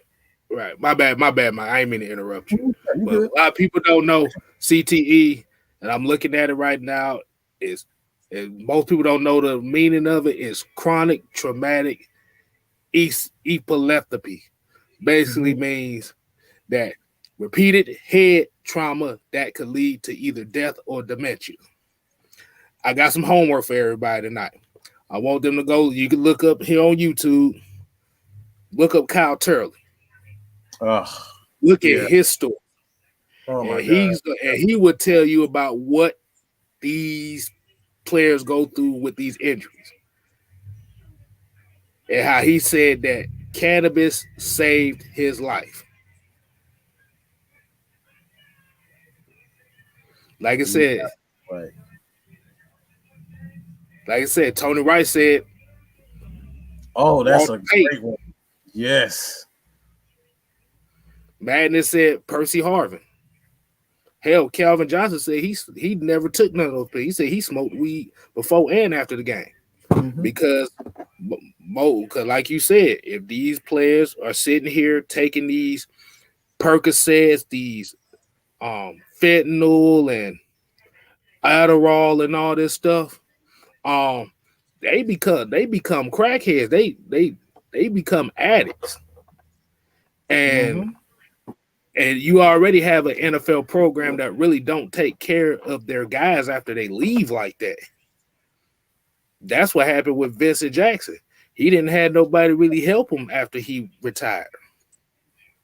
And Johnny Abraham is going through the same thing. Thank God he's gotten help. But Johnny Abraham, a lot of people don't know. I follow him on Facebook, and it's like he's been going through it. So, like, if you guys are friends with him on Facebook, that's the only social media that he has. But like, he updates. You know, he's just real with it. He's just like, man, I'm going through it, and he doesn't hide a lot. A lot of these NFL players, like, man, I've had tears in my eyes watching Johnny Abraham, just like he's in tears, like he's literally crying on his Facebook lives. And Ms. Maggie can tell you, it's like we've actually reached out to him. It's like reached out to him to have an interview, but it's like I didn't feel right having him on a show if he's not in his right mental. I don't want to, you know, just get him to say something crazy, or if he's not in his right mind, use him, things like that. It's like these players go through a lot. So this is the reason why I'm saying this about, like, let's chill on Julio getting hurt. Oh, he's 30 years old. Like, these guys put their bodies on the line. Like, a lot of you guys put your body on the line for your child, for your niece, nephew, your wife, your husband. Like, you put your body, you do 16, 12 hours at work. This is what they're doing for their entire generation. A lot of these people don't, like, you go to Foley, Alabama, Julio, everybody pulling that motherfucker. Julio he really trying to put money into his city, his home. So this is the reason why he's doing that. He's helping people in these small cities that nobody gives a fuck about. So let's chill on these players, man, because a lot of these people got a lot of pressure. They are the way. They are the only way for their small city. They are the only way for their family to at least have a decent shot at being having a decent living and not having to worry about when the fuck you're going to get your next meal and that type of shit for. So let's just take it easy on these players, man, because we don't understand the pressure that they're dealing with on a daily basis. I want to hit this comment up right here because this, like I said, we kind of got a little serious here, but at the same time, this is educational for us and for everybody here that know. But Tev Sports and Gaming just hit something that kind of hit to me a little bit. He said the medicine is very addictive. Coming from somebody that deals with sickle cell, I had to catch myself, so now I do cannabis. Oh my God, man. See, that's exactly what we're talking about. This is why we do nothing. This is why AFN, man, we talk about the facts, stacks, and nothing but the truth. And this is the stuff that you won't see on the ESPN unless they trying to goddamn create a damn documentary they can sell for, you know, put it on damn ESPN Plus so everybody can profit off of it. They don't tell you about the stuff, the life behind, you know, football. A lot of these players be on damn social media. I know what his name. Brandon Marshall, like how he dealt with depression and mental issues. Like this man talked about this his whole career, and like they didn't want to listen to him until he got somebody to actually listen to him. Like nobody, it was 5-6 years until his later career until people actually took him seriously. This man was crying out for help. This man was crying out for help. Right, and remember too, like I said, if you notice now, a lot of these players are retiring at the age. I think they're saying the average players retiring now is like age 27 now. Yep. Yeah, think about it. A lot of these folks been taking these headshots since they were kids. That's right. About 20. That's 20 years of head trauma. Absolutely. So, and like I said, Brandon Marshall, like I said, he deals with a lot of emotional issues, and that's where a lot of that stuff comes from as well. Absolutely. I mean, you see, what's the the linebacker for the Panthers? He just retired. Luke Kuechly. That's another one. Head injuries. A lot of these head injuries, and you know what I'm saying. Like I said, man, like we got to get these players. Just Junior Seau's another one that died. Young man, he couldn't get help. Nobody would give him the proper help. Walter Payton died young. What was the running back that just died like a few months ago? What Teleferico, the one that played with the Ravens? Yeah. I know what you're talking about. Another one. That's another one. It's a lot of them, man. It's a lot of players. So it's like that's why I don't like to disregard any NFL players' injuries because, like I said, man, it's so many players out here that you think, oh, it's a glamorous lifestyle because they making money, they making millions of dollars, but that millions of dollars don't mean nothing if you don't remember your goddamn name. What the fuck is $1 million if you don't even know who your damn baby and your auntie and your uncle? Exactly. Yeah. That's not. It's pointless. Hold on, Esperanza Claston. Okay, like I said, hold on. I'm gonna hit Quentin Willis first. He said, "True, Mike. I rarely even watch ESPN. You guys and gals are much more informative, entertaining, and real. We appreciate you, sir. We appreciate it. That's why we do it, dog. We ain't trying. We not trying to be like ESPN. We ain't trying to be Fox Sports One. We ain't trying to be all these other guys. We just doing what we do. Like I said, we may be wrong sometimes, but we like that. At the end of the day, like I said, this is a platform of communication. This is barbershop talk we do. Absolutely. Like I said, y'all might have information that we didn't know, or y'all might correct us, and vice versa. That's why we say this is the nation. This is not just us. This is y'all as well. Absolutely. And the other question I had was Esperanza Class that said, what happens with Hayden Hurst if we possibly draft Kyle Pitts? Ain't nothing gonna happen to Hayden Hurst. It's just gonna be a deadly tight end duo. Hey, I've been hinting that. Again, check out Arthur Smith play calling playlist. I will have that. You can search it. When you go through my playlist on AFN, as well as Mad Mike Sports, where I kind of break down how he's going to how he likes to use double tight ends, sometimes 2-3 tight ends almost every play. He likes to use a lot of shotgun as well as tight end formations.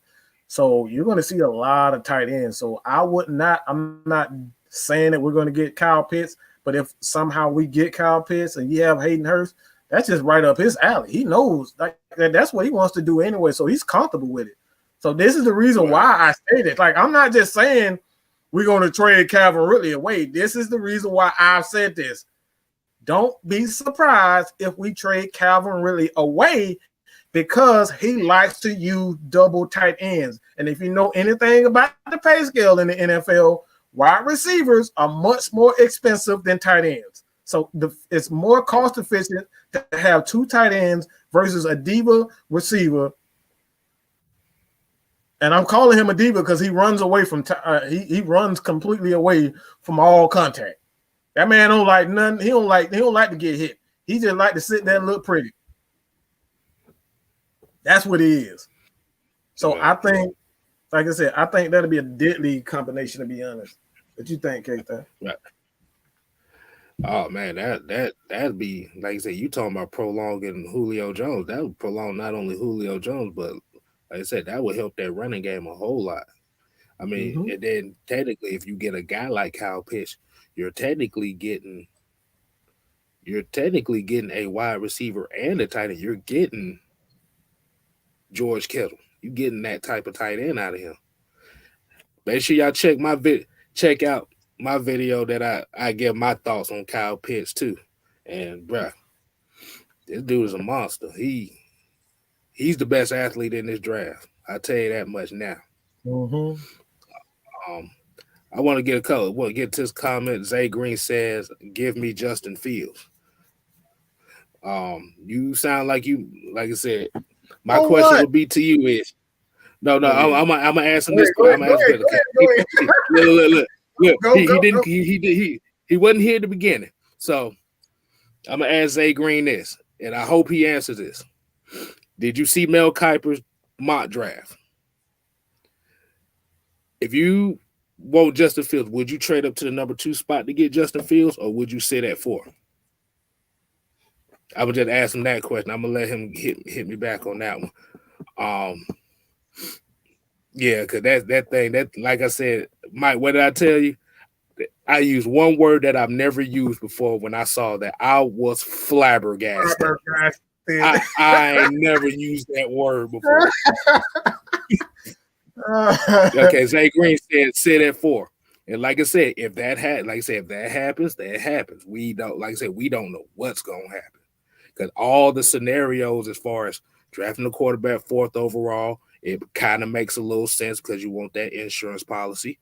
But at the same time, you're sacrificing getting one of the best other players that can make an immediate impact for the next couple years for a guy that you're waiting 2-3 years down the line.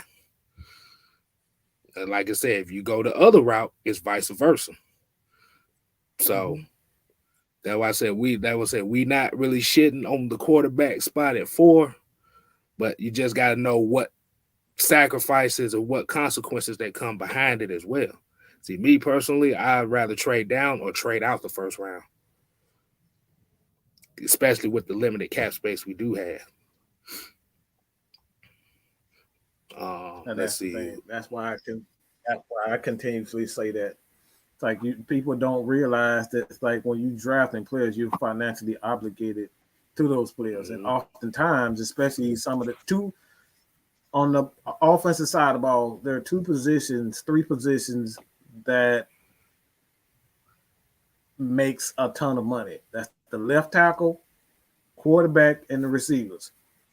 And it's the quarterback first, it's the left tackle second, and the receiver oftentimes is third. And it can vary depending on the skill set, but quarterback is first. He's going to make the most money on the offensive side of the ball. On the defensive side of the ball, it's defensive end and it's the cornerback.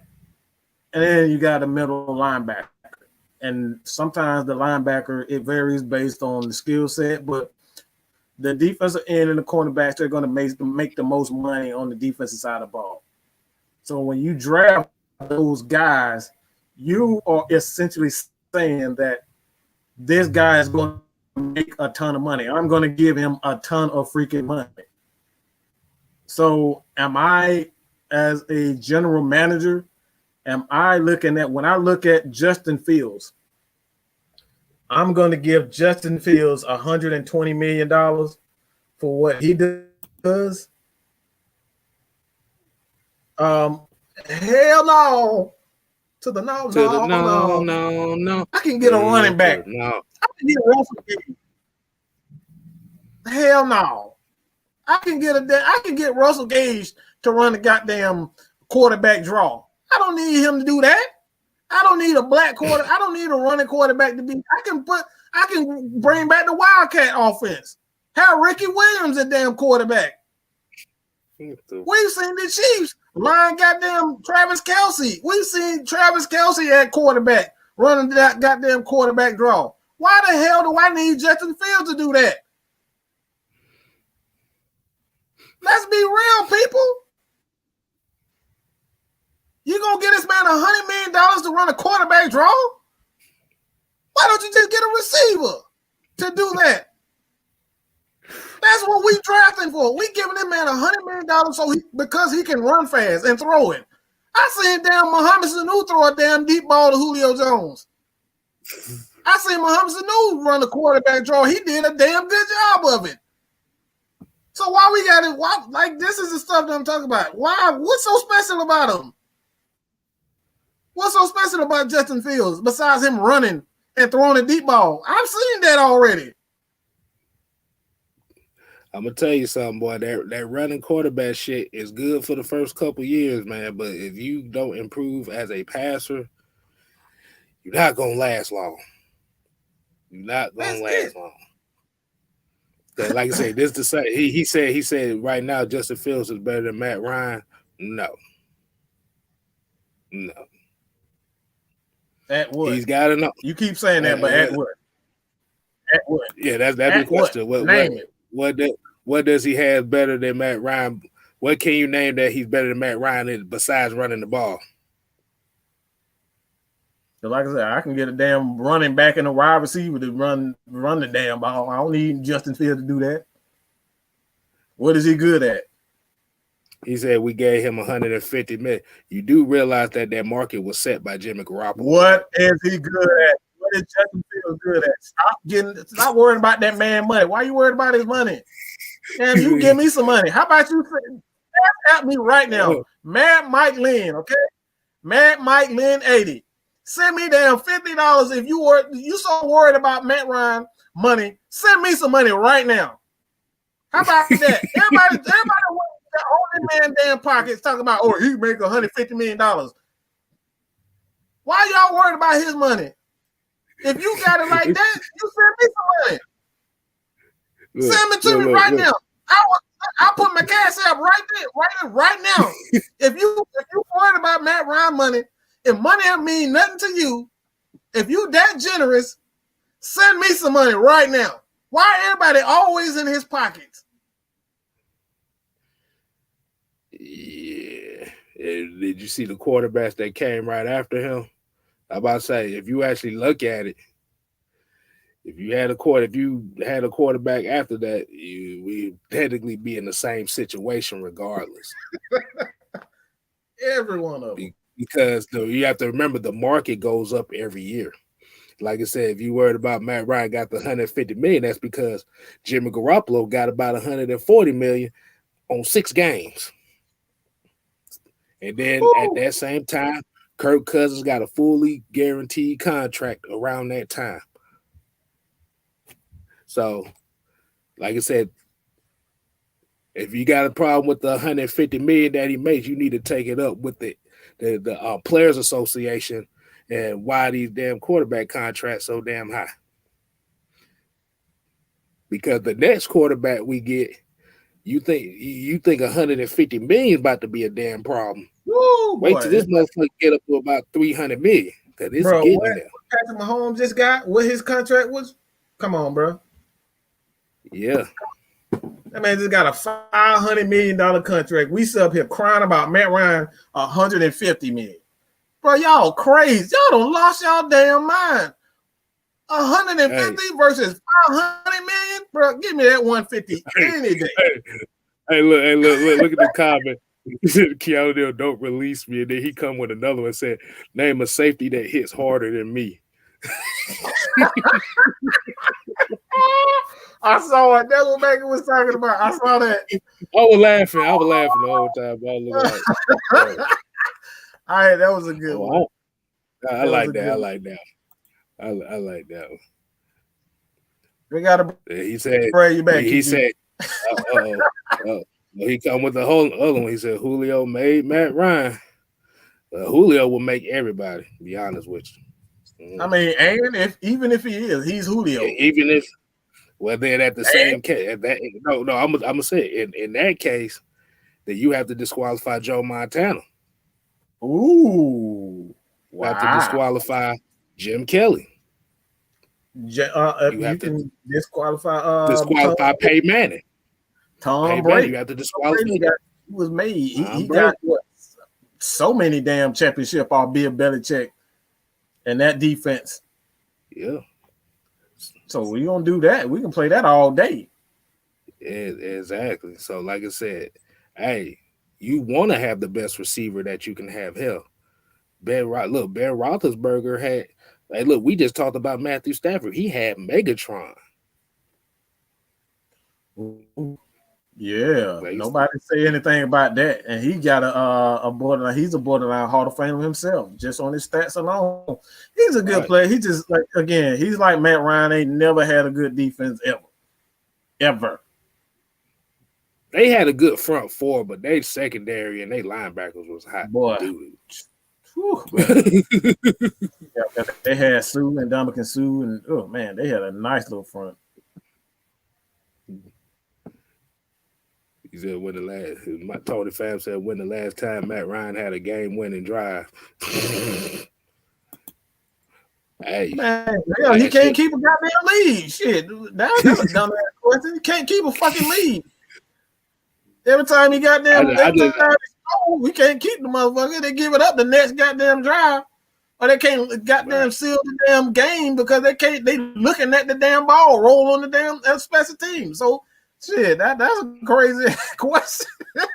Exactly. They keep a damn lead. How the hell you gonna win? How you gonna have a comeback win? You can't even keep a damn lead. Exactly. You ain't got. Go ahead. That's the one thing I do say. And the one thing I do say about it is we can blame Matt Ryan for a lot of the throws that he do and all that stuff. But at the end of the day, as a team, you have to win as a team. Absolutely. And I see Clever Pronto sitting here talking about we making excuses for him.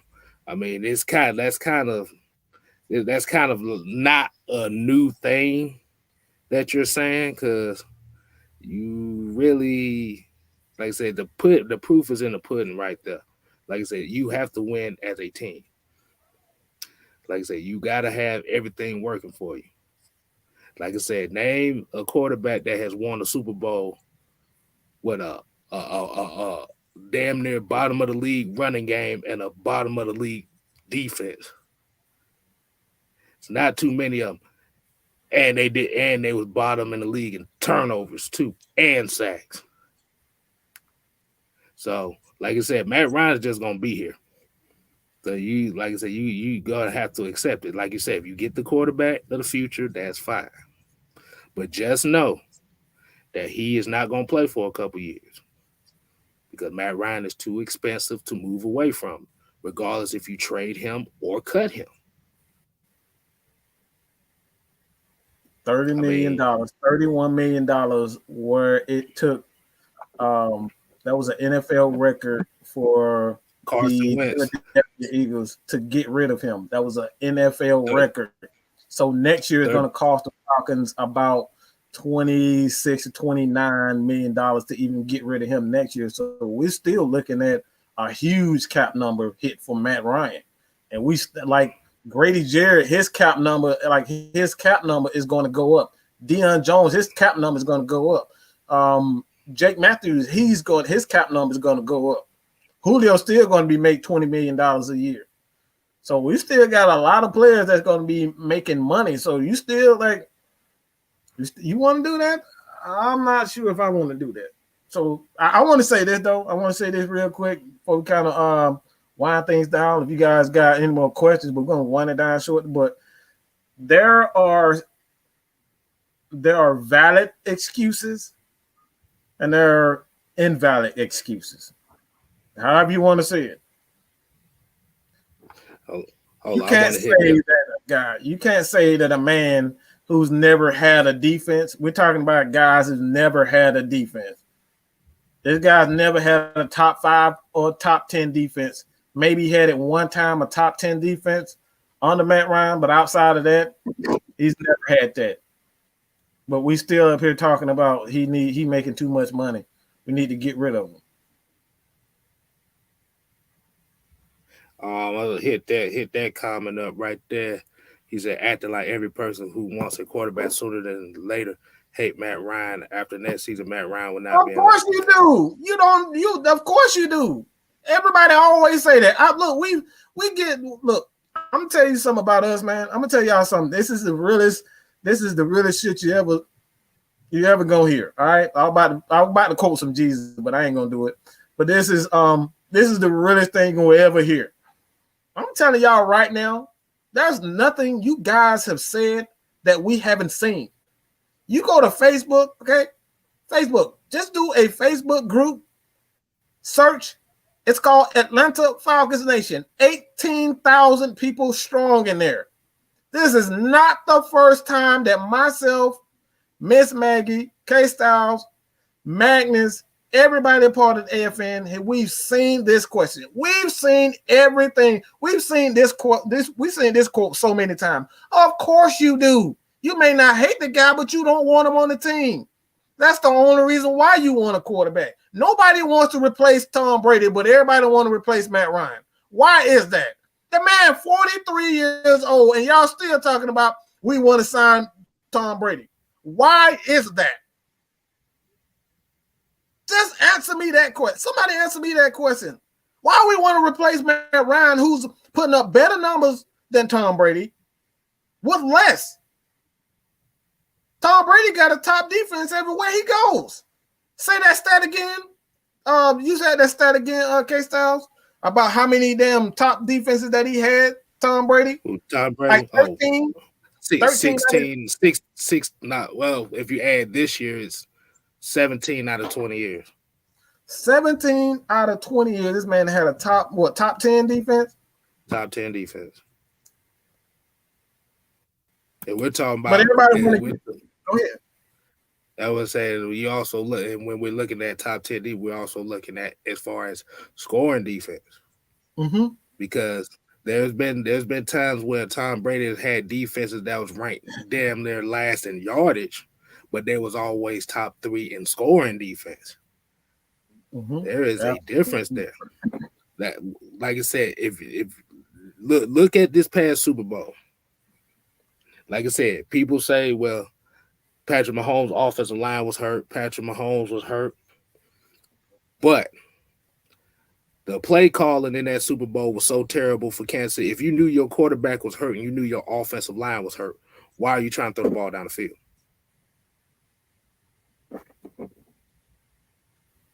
And like I said, with David M., like I said, it's not so much as we're not calling everybody Matt Ryan haters that want a quarterback sooner. It's the ones that come up with the ridiculous stats to say he's stat Ryan because he has all these yardage. And you got folks saying, well, like one guy just said, Justin Fields is better than Matt Ryan. I seen a motherfucker said Joey Harrington was better than Matt Ryan. This was a couple weeks ago. I seen the motherfuckers that said goddamn Sam Darnold was better than Matt Ryan. Oh, that was yes. That was Mel Kiper. It was Mel Kiper Jr. that said that. He said Sam Darnold was better than Matt Ryan. Yeah, that's Mel Kiper. He said it too, but I don't want to say that dude's name. But if you follow some other content creators, this motherfucker said Sam Darnold was better than Matt Ryan. Oh, I know who you're talking about. I know who you're talking. No, he's not. Sam Darnold was a turnover machine in college, and that's all he's gonna be is a turnover machine. So, like I said, man, we're not saying that Matt Ryan he's never done anything wrong and all that type of that's just crazy. I made a whole video on Matt Ryan making mistakes. Every quarterback make mistakes. But in the NFL football, it's the ultimate team sport. You can pass like Tom Brady. This man threw for less than 200 yards in the playoff game. Threw for less than 200 yards in the playoff. His running game was pretty much shut down by Baltimore, and they still end up winning the game. Why? Because their defense held Baltimore to less points. And Tom Brady played like absolute garbage. and they still won the game and end up going to the Super Bowl and winning the championship.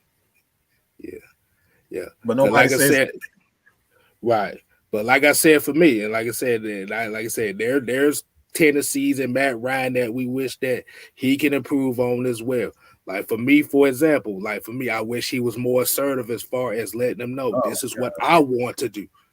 That is where I have a problem with Matt Ryan. It's not the skill set. See, the reason why the people have a problem with his skill set was because the Falcons didn't win the Super Bowl. That's the only reason why they have a problem with him, because the Falcons did not win that Super Bowl. And it had nothing to do with his skill set. Because I don't be on social media talking that often, but I'm in a lot of these Falcon groups. I've been with Atlanta Falcon Nation for a while too. So a lot of the Matt Ryan, noodle arm, he's trash. I wish we never had. All this stuff didn't come until after the Super Bowl. Before that, you didn't see that often. So what it sound like to me is a lot of motherfuckers that lost their money betting on this Super Bowl and they taking it out on him. Yeah. Like I said, Matt Ryan's a yes man. That's my only problem with him. But at the same time, that I cannot stand. Like, I really don't. It's like everybody know I'm probably the biggest fucking Matt Ryan supporter there is. But one thing that freaking look, especially this past year, like I could not stand seeing him being called out by a former friend and Matt Ryan just sitting. He will not go against his coaches. That man called him out several times this year and said Matt Ryan lost us the game when you had a shitty ass game plan and you wouldn't run the ball in certain situations. And he blamed Raheem Morris and former friend blamed Matt Ryan for losing. And Matt Ryan didn't say anything. Man, look, that's like I said, that's something about Matt Ryan I cannot stand. I cannot stand that. He will not go against it. And like some can say that Matt Ryan kind of, cost us. If you want to say that Matt Ryan cost us the Super Bowl because he didn't go against his offensive coordinator and say, fuck that, I'm not running this play. I'm running the goddamn ball. I'm winning this Super Bowl. You can say that. You have a valid point. But don't tell me that he sucks. He has a noodle arm about all that bull crap. That's not true. So if you want to say that Matt Ryan wasn't assertive enough and like Roddy White said, after the game, after the fact when they lost the Super Bowl, he said he would have jumped off sides on purpose to get a penalty. I'm not running that play. Roddy White said that. He said, I would have not ran that play. I would have jumped off sides on purpose. Matt Ryan could have done that. He didn't do that. So did he play a part in losing the Super Bowl? You can say that. You can say that if you're coming from that angle. Yeah. Like I said, that's situational. That if you're coming from a situational side, definitely. And like I said, that's agreed upon. But at the same time, like I said, I don't give a damn if we had a white quarterback, black quarterback, whatever. I say the same thing for whoever the quarterback is in Atlanta. I don't care. But that's been Matt Ryan's only flaw is he is a yes man. He's kind of ultimate yes man. He is the ultimate yes man. That's his own. That's the only flaw. Like I said, his arm is not dead. It is not dead. How the hell you pass 4,500 yards? A damn 4,500 yards, your arm dead. Like somebody help me understand that, because I know I can't throw that damn. I can't throw for that. I have a noodle arm. I don't know how you can do it. Hold on. Wait a minute. The boy Ashton said something. ATM 34.5 said Matt LaFleur already exposed Kyle Shanahan in an interview by stating that Shanahan doesn't give his quarterbacks the authority to audible. Yeah, that's the reason why we lost the Super Bowl, because Matt Ryan even stated that in a interview that if you guys want it, just tell me if you want it by saying yes in the comments. But he actually did an interview where he was basically saying that due to certain formations, he can't audible out That's why a lot of times Kyle Shanahan would bring in 2 to 3 tight ends, and he would have 3 to 4 wide receivers. In those sets, you only have so many options, especially when Matt Ryan is the lone person in the backfield. You can't call an audible for a running play because there's no running back in the play. And Kyle Shanahan know these types of things. Like even with the last play with Devontae Freeman, like that was a pass play. He could have audible out of it, but you only had 7 to 10 seconds on the clock. Kyle Shanahan, like what you talking about that third and one? Yeah, talking about that third and one play. It was Matt Ryan only. He got the play in. Kyle Shanahan likes to get the play in around 15 to 10, around 15 seconds. 20, so that gives you 5 seconds to get lined up properly, 5 to 10 seconds to line up properly, about 5 to 6 seconds to line up properly, and then get the play to make the necessary adjustments. And if the play doesn't look right, you either call the timeout or you got to run the play. And oftentimes, Kyle Shanahan, that's how he keeps control of the play calling, because it's not necessarily he doesn't have audibles in the system, but he manipulates the system in order for him to get his play in. And that's why, Matt LaFleur said that way about him. Hold on. Tony Fram said, so y'all never seen Matt Ryan throw a ball and be like, bro, what the fuck is you doing? You can say that for every quarterback. Every quarterback has thrown a ball like that. Matt Ryan throws some balls like that, but I said in the Super Bowl. Did y'all see that flick of that damn pass? That damn that man threw sideways, falling down, Patrick Mahomes. threw an NFL street pass. What are you doing? What the hell are you doing? That man doing sideways. That's not a good throw. That is not a good throw. Yeah. That was not a good throw. He made the throw, but it was not a good throw. So that happens all the time. Because I'm about to say, a lot of people talk about chat, they talk about we still kind of over the Super Bowl and stuff like that. Actually, to be honest with you, it is what it is. It is what it is. It is what it is. We can't change it. We can't put a petition in the NFL to replay that game. It is what it is.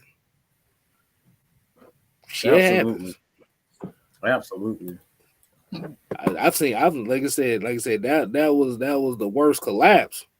But like I said, we ain't the only team to lose in a Super Bowl. That man literally put up 9 points and nobody said anything.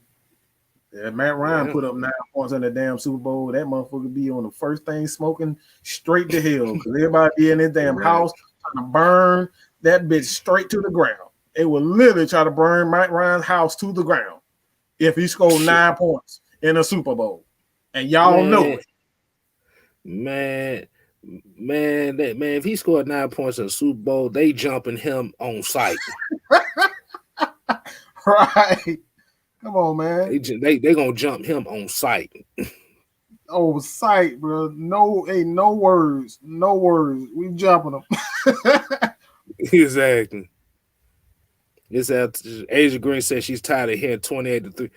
I'm actually kind of numb to 28-3. They killed that shit. They killed that shit after a week. I was like, okay, whatever. Putting it on everything. My homeboy still tease. Hey, look, my homeboy still tease me about it to this day. 28-3. I'm like, it don't even phase. What more can I say? It's like, yeah, we lost. Like, I'm supposed to cry now? Like, what you want me to do? Cry, get mad? Like, it's 28-3. Yeah. He said that's why he doesn't get criticized. Hell, Matt Ryan is one of the most criticized quarterbacks in the league right now. Especially after that Super Bowl. Like I said, you must not watch TV that often, because boy, them motherfuckers want him. Them motherfuckers want him out the NFL badly. That's how bad it is. Right.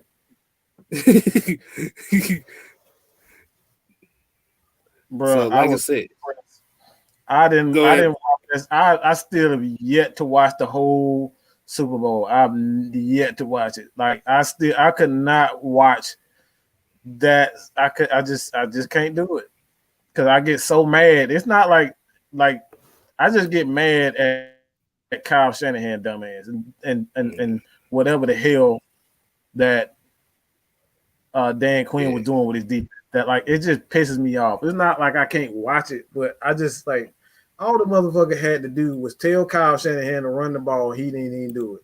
All Kyle Shanahan had to do. Hold on. Let me put it back up. Run the damn ball. Damn ball. Run the damn ball. Like I said, it was just like I said, it was just everything was just wrong in that. And like I said, this is gonna be the therapeutic part of the show right here. Where we're gonna get this 28-3 stuff, and everybody gonna vent. This is kind of what's going on. We need this right now. We need some almost closure. But just think about it like this. In the first half of that Super Bowl, Atlanta Falcons ran the ball 18 times in that first half. Mm-hmm. They ran the ball 8 times in that second half. Why change the game plan? What has been our philosophy on AFN this whole season about Gilbert, Flanders, and whoever else characters y'all want to put in there is if something is working in the first half, why in the hell is you changing it up in the second half? The crazy part about it is that when you look at defensively, nothing has changed since the Super Bowl. No, it's the same. It's the same exact philosophy. The only difference is the players got worse. Actually, that defense wasn't. Be honest with you, that defense wasn't even that good that year. It really wasn't. That defense was suspect. 26. They ranked 26 all year, and they just got hot at the right time. Right. And the offense pretty much just carried them throughout the entire season. So, like, they weren't good. They weren't that good to begin with. Like, I mean, a lot of the times, like, even the reason why Vic Beasley had 15 and a half sacks is because the offense always had a lead, and he can always get after the quarterback and do what he does best. Like, as long as they got a lead, they got opportunity to get after the quarterback. But when you don't have a lead, you can't get after the quarterback. Hey, look, Mark Godby hit the excellent point. Like I said, we're still suffering from a 28-3 loss in the Super Bowl. Buffalo Bills lost 4 straight Super Bowls. They lost 4 Super Bowls in 4 years. Oh my God. I don't even know. I don't even want to understand that pain. I don't want to understand that pain, bro. I'm good. I'll take my one loss. 4 in a row. Ooh. That's pain. Hey, look, hold on. Mills RS talking about 79, 4-12, and $150 million quarterback that's taking up our catch. I'm about to say, what you want to say about it? We'll leave that one up to you. You want to discuss it? I want to hear your take on that one. I'm talking about Mills RX. So we already know what. Yeah, I'm just trying to figure out. Like, and we pretty much see it. It's like you up here talking about a damn record.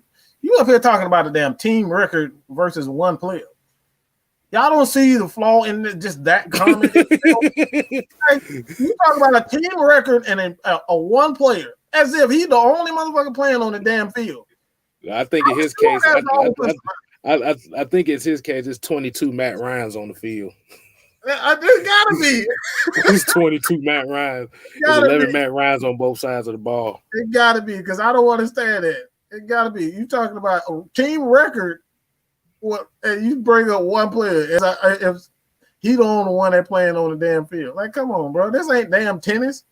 It ain't fucking Venus and Serena Williams. Exactly. But at the end, You said, okay, Clever Pronto says quarterback is the most important position in sports. No, it's not. It is the most, it is the face of football, but it's not the most important position. It is a important position. It's not the important position. Every position is important on the field. Absolutely. Regardless of what the popular demand would say, the quarterback is the face of the team, but the rest of your team, your trenches, your defense, and your special teams is just as important as your quarterback. Mm-hmm. Because if you got a bad offensive line, then you can't protect your quarterback, and you can't run the ball. Don't matter. If you got a bad quarterback, you can't spread the ball down the field. Mm-hmm. If you got a bad defense and can't get sacks, that's too much time on the field for your defense. If your defense can't get turnovers, that's too much time on the defense. If your punter can't kick the ball 30 yards, then that's easy pickings for the other team. If your field goal kicker can't kick a field goal, that's a turnover right there. That's it. So, what is the common denominator of all that stuff?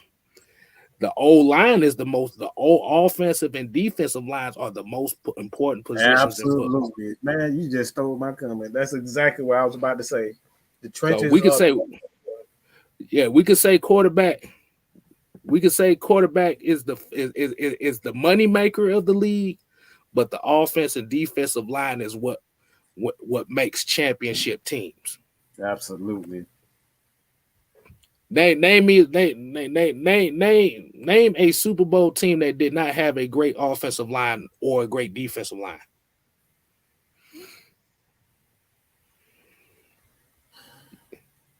He said, "What was monster?" He said, "What was the St. Louis Rams defensive ranking when they won the Super Bowl?" That was like a top 15 defense. That was a top 15 defense. Boy, are you crazy? You don't know Leonard Little, boy? You better go look at that defense. That defense was good. Shit, Aeneas Williams, bro, is all you need to be seeing right there. Bro, Aeneas, stop. Man, y'all better respect that thing, bro. Little was a monster. That dude can get out of that. That defense was nasty, bro. That's what I said. The big, like Ted Sports said, the big uglies, the I call them the bodyguards of the field are the most important. Mm-hmm. Yeah, the big uglies are important. I'm sorry to say it, like you said, even if you bring in a new quarterback, if you don't shore up your trenches, your new quarterback gonna get some shell shocked if he don't get no damn protection.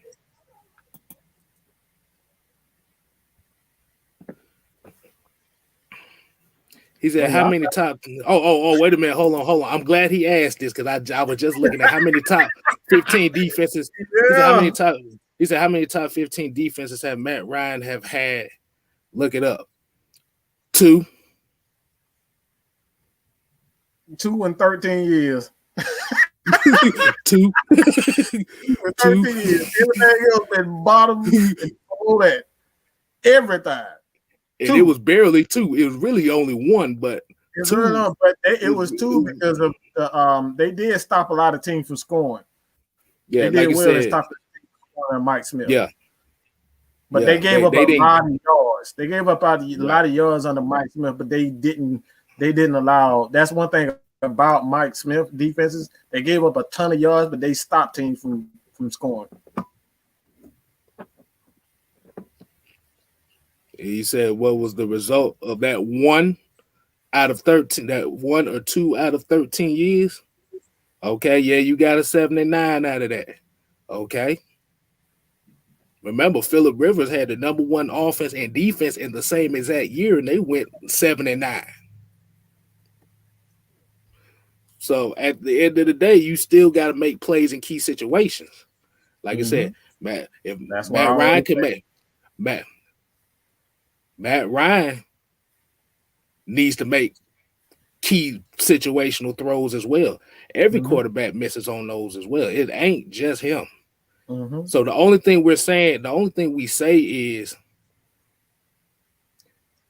you move the goalpost back for this guy, but you have guys that literally haven't accomplished what he does, but you make excuses for them. Like Matthew Stafford, you make excuses for him. He ain't won a playoff game. A lot of people count Dak Prescott's money. Dak Prescott is a fine quarterback, but people talking about this dude ain't even worth the money that he's looking for because he's average at best. Look what happened this year. So, like I said, I like Matt Ryan. Y'all can hate. Y'all don't have to like him. That's fine. Like I said, but only thing I won't tolerate is the disrespect that goes either way. Like you said, you can dislike Matt Ryan. I can like Matt Ryan. We can talk about it. That's fine. Difference of opinion means good conversation. But once you start going into situations to where you start calling folks coons and dumbasses and fuckboys because they like Matt Ryan and don't agree with you, what more can I say? Right. So at the end of the day, it's all about respect.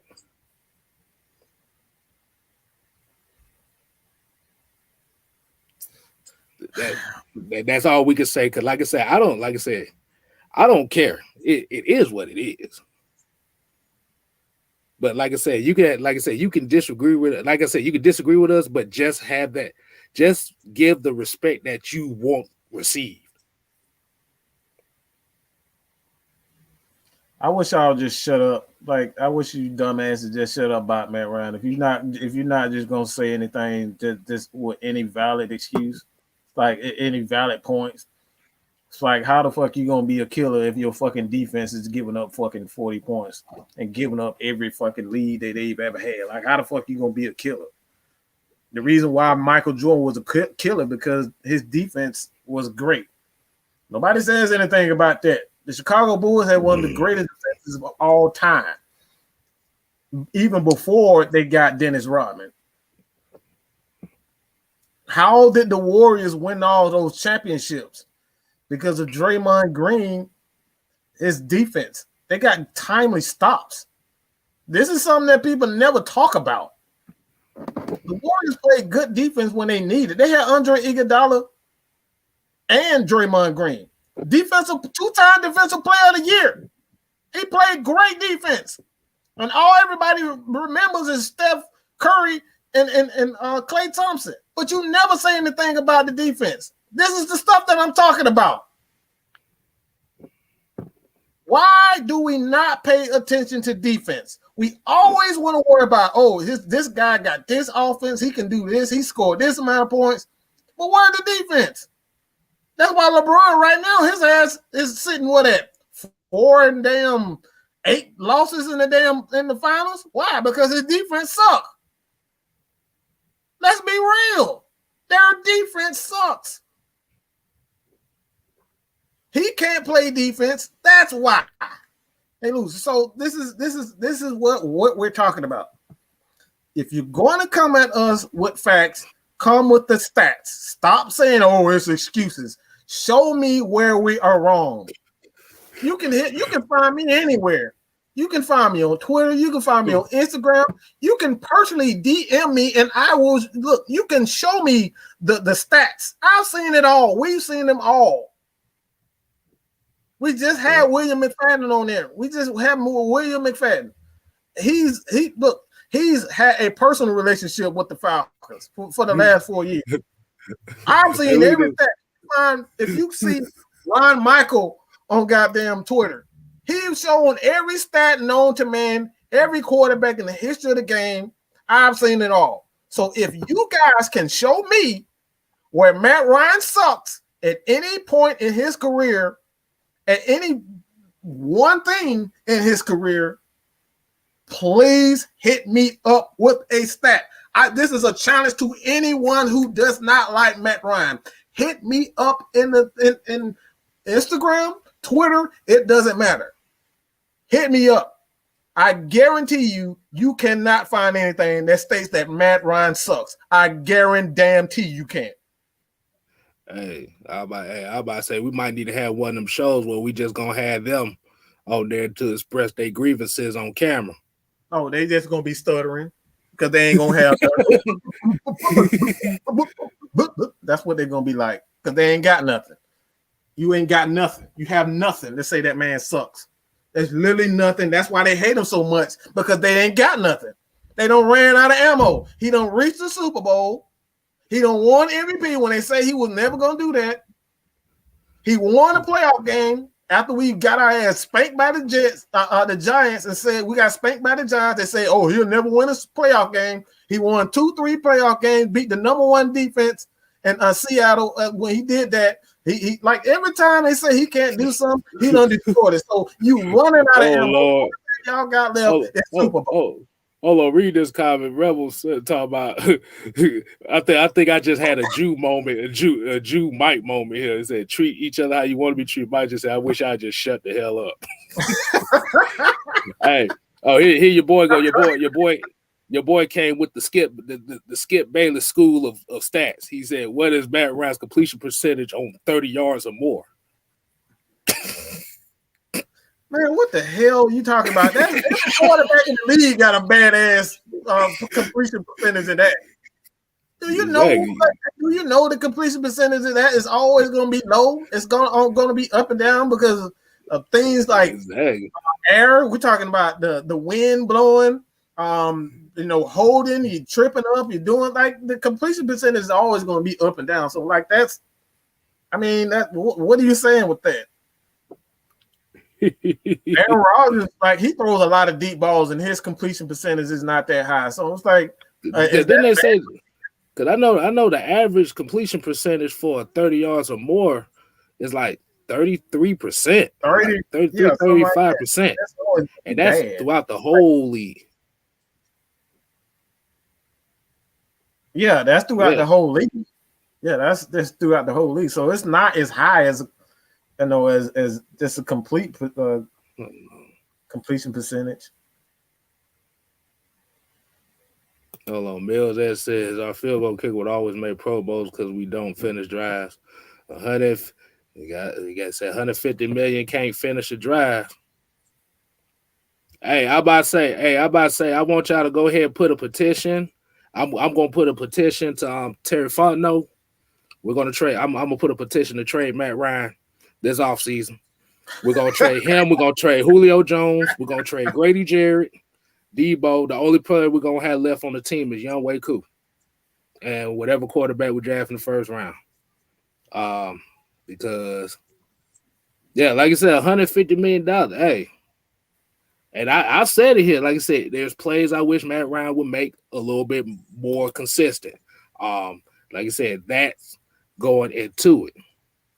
And I just said that. So don't think it's just because we like Matt Ryan is because we don't point out his flaws.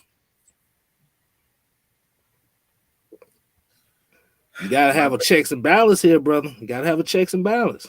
That's exactly it. You gotta have a checks and balance, man. Like I said, man, there's things in everybody's game that I don't like.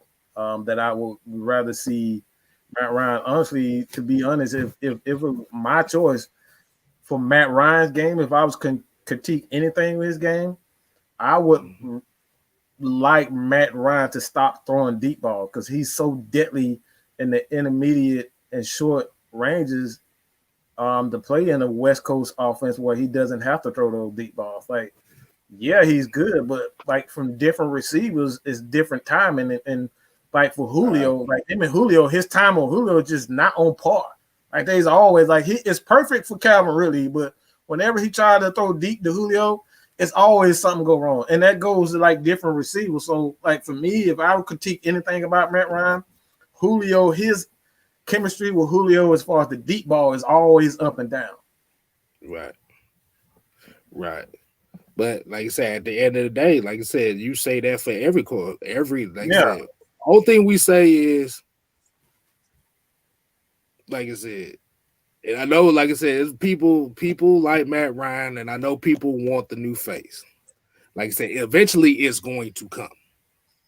So like I said, you got a couple more years. Like I said, Matt Ryan, the only way you're gonna get rid of Matt Ryan is in 2023. Cause that's where the cap is, that's where his cap hit is gonna be at its lowest. And I guess Jay Barris 80 said, "Are we gonna do a draft special?" Hey, we might as well. Hey, you never know, man. We probably will. We definitely, probably, most likely will. We definitely most likely. Yeah.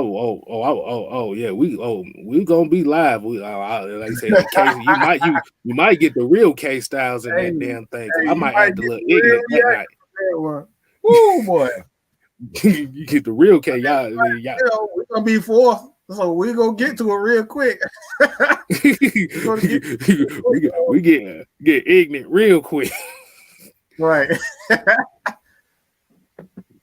Chris Dunlop keeps saying noodle arm, but it's noodle legs. Nah, hey, they keep saying it. But there's quarterbacks with worse arms. He's still, when it comes down to running for first downs, he's still top 5 when it comes down to running for first downs as a quarterback. So that's something y'all always say he can't run, but somehow Matt Ryan is always in the top when it comes down to running for first downs. Always. All right. So he came back with a question. He said, "Who do you guys prefer at 4 if we stay?" Penny Sewell. Penny, like I said, Penny Sewell. I'm taking because Penny, man. I gotta stay. Yeah, because like I said, the only reason why I say that is because, like I said, even if you don't get the quarterback in these top 4 or 5 quarterbacks in this draft like this, if you look closely enough, you actually have a lot of decent quarterbacks that you can groom in these second and third rounds if you go that route. But like Mike said in the last show, Mike and Drew said in the last show, if your offensive line is nasty and you improve that, it can only make your defensive line that much better.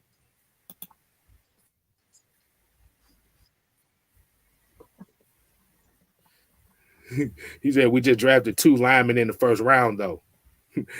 What did I say last time somebody asked that question, Mike? I said, that's only 2 spots on the line. There's 5 offensive linemen. Right. Well, y'all crazy with these comments, man. You need a unit. An offensive line has to be a nasty unit. It can't just be 2 nasty players and everybody else is just like whatever. Everybody has to be a unit. Like I said, you want nastiness from the left tackle to the left guard to the center, the right guard, and the right tackle, because that puts fear in defensive linemen. Everybody got to be nasty. Everybody got to be dirty. Like everybody got to be nasty. Exactly. And Alpha Male pretty much asked pretty much the same question. Would you prefer we stay at pick 4 or trade down? Like I said, in reality, I'd rather trade down. No, me personally, I would rather trade down. The media says pick at 4. Realistically, trade out the first round. Right. That's how I go with it. Because you're getting a lot of, like, not only if you trade out the first round, you're getting the picks for next year on top of, picks, and you don't have to spend too much money. And you can possibly get a quality free agent if you trade out of the first round. That's another plus to it. Right. So, could I hear a lot of people saying about the Matt Ryan $150 million? I want to ask another question too. Okay, so the next quarterback that come in here with this cap number going up, or y'all gonna have that now? If he doesn't win, and his contract is up, and he's getting this $230 million contract coming up, and he doesn't win, is it gonna be the same energy? Mm-hmm. That's gonna be my question. That's it. It's that same energy. You got to keep that same energy. That's all I say. So I think we might have to go ahead and wind it down here, man. Let you go ahead and close it out. So let's just I'll say this. You guys continue to support us here at Mad Mike Sports Atlanta Falcons Nation. Go over to Atlanta Falcons Nation. I prefer you go there so we can get to that 1K. Got 105 people and 9 people in the live right now. So if you guys do us a favor, head over there. Tell a friend what we do here. It's all about the fat stacks and the absolute truth. That's all we do over here. So if you guys have something that you want to get out and state for yourself, we're going to have we definitely going to get back to doing the shows where we give you guys the floor and you speak your mind. And we just sitting back and listening to your take. So we're going to get back to that. But head over to Atlanta Falcons Nation, subscribe there. Just KStylz. I think he's about to plug his own stuff. So tell him what you got going on over there. Well, as you know, I'm Just KStylz. I see Asia Green and Maggie T talk about Falcons being soft ass team and stuff like that. Teletubby soft ass motherfuckers. But yeah, like I said, we appreciate everybody tuning in tonight. Like I said, I like the conversations. I like the comments and stuff that we had tonight, whether it be negative or positive. At the end of the day, it's all about learning. We're all learning all this stuff as we're going. So, like Mike said, make sure y'all just continue to watch AFN. Make sure you just check me out at Just KStylz. Like I said, I do Falcons content. I do internet bag videos. I might find a video online that looks stupid. I got one coming up, and this shit gonna make y'all laugh, and y'all gonna understand why. But like I said, I do those. I kind of slacked on the Hawks videos. I might try to get back on. It's just kind of hard watching them every night, especially coming home from work. So I try to do that. I try to get into the Atlanta United. I want to hit something different with that. Atlanta United, because a lot of people don't know. I'm a soccer fan as well. And like I said, definitely, like I said, just hit both AFN, Just KStylz. Hell, I'm at 174. I'm 26 away from 200. And I just appreciate it. I just appreciate everybody tuning in. So absolutely. That's all I got to say. Hey man, you got anything? Everybody else, you guys go ahead and damn, my forehead itching. Whew, Lord have mercy. What the hell? What that mean? I know black folks got a statement for everything. What do you mean when your damn forehead itching like that, huh? That means you had your damn hat on too long.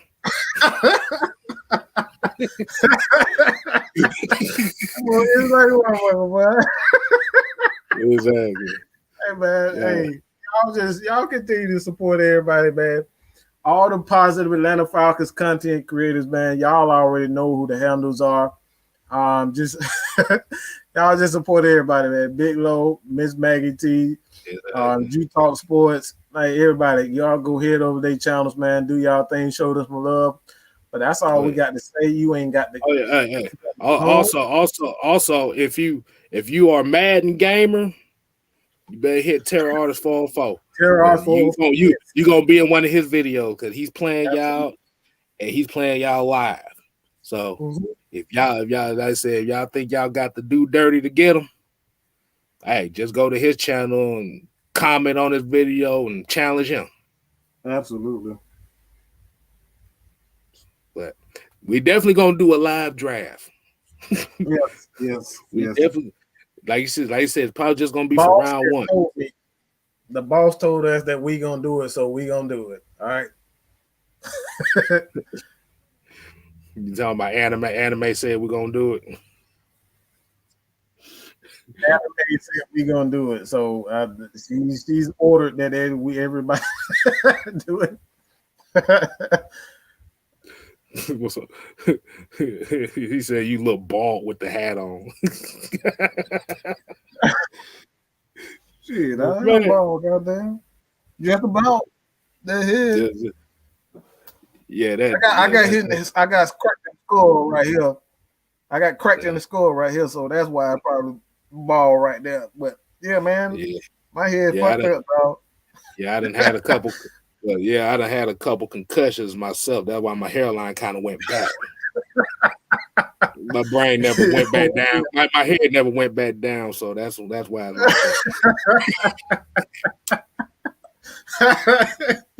Hey man, you gonna get crazy this month. Y'all just say you got the LeBron James thing going on. Hey, no. Actually, I ain't bald. That's my shit just fucked up. Well, that's it. Look, at least you got that. See, I got the Stephen A. Smith thing going on. Let me tell you something about this, Max. I grow, goddamn. I ain't got balls. My hair growing. I got a couple gray hairs, but like I said, let me tell you something about Max. The audacity. Talking about Maggie T, talking about who fucked you up. Now I fucked my damn self up. I need a haircut. Oh man. Shit, one of these shows, y'all might catch me. I might actually go bald for real. Fuck it. But now I gotta keep the hairline. That's my signature. I gotta keep that. This motherfucker said keep the hat on. Get your ass up out of here with that shit. Hey man, I got knocked upside the head with a woman hit me upside the head with a brick. So that's what happened to me. I don't know what I did. I woke up on the damn ground. That's all I remember. So I don't know what the fuck I did to it, but a woman hit me upside the head with a damn brick, and that's it. That's I'm sticking in that story. Well, that's all I remember. Mine came from elementary school in a haunted house with some females. With a haunted house with some females, and they got scared and they pushed me. I damn near broke my face. So we both got bad luck with the female.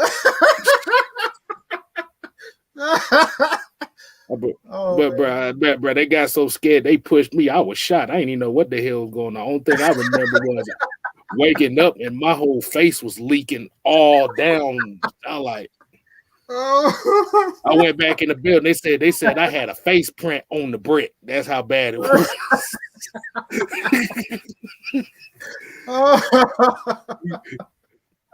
Like they literally showed me the brick. It had my face print on there. No bridge, all this right here, my forehead. That's why my damn jaw lopsided and stuff. Like, damn. Hey, I might look crazy, but damn, he got to hit me in the head with the damn brick, goddamn. He said, "Let Baby D catch you." Hey, I don't care. I'm about to say Baby D wasn't ugly, so I don't care what nobody say. What? Hey, I get them bootleg snacks for the low. Oh man, we ain't shit, bro. God damn. Reggie C2K said he thought you was in the fight the last Falcon game you went to. No, I was too high that motherfucker. I was up in the goddamn last Falcon game. I was up too high, so I was gonna start the goddamn fights all the way up there. Fuck that, there. No sir. Hell no. Yeah, look, tell me they cool. No hell I don't. I resent that. No, bro, you look like, bro, your ass look like comedian Lonnie from Fenario. Your ass look just like that motherfucker. If y'all ever watch Fenario and look at that fool, that dude look just like Mike, bro. Hey, man. Hey, man. Oh, man. Y'all tripping, man. Oh, man. Mike. what the hell they're trying to roast Mike? They damn roast Kevin and Mike. What the fuck? Yeah. Hey, shit. This is what I want right here. This is the end. I don't care what nobody says. If the people ain't roasting you and laughing about it, oh man, they ain't fucking with your channel. See, like I said, they having fun. Look, as long as they're having fun in the chat, that's all I care about. Hey, like I said, I'll give you the material. Hey, look, hey, there you go, right there. Give you all that material. So you can save it for the next one. Oh man. All right, man, we out here. Y'all got me dripping, man. All right. Hey, Mike, what do we tell them? You ain't gotta go home, but you got to get the hell up out of here. Peace. Deuce.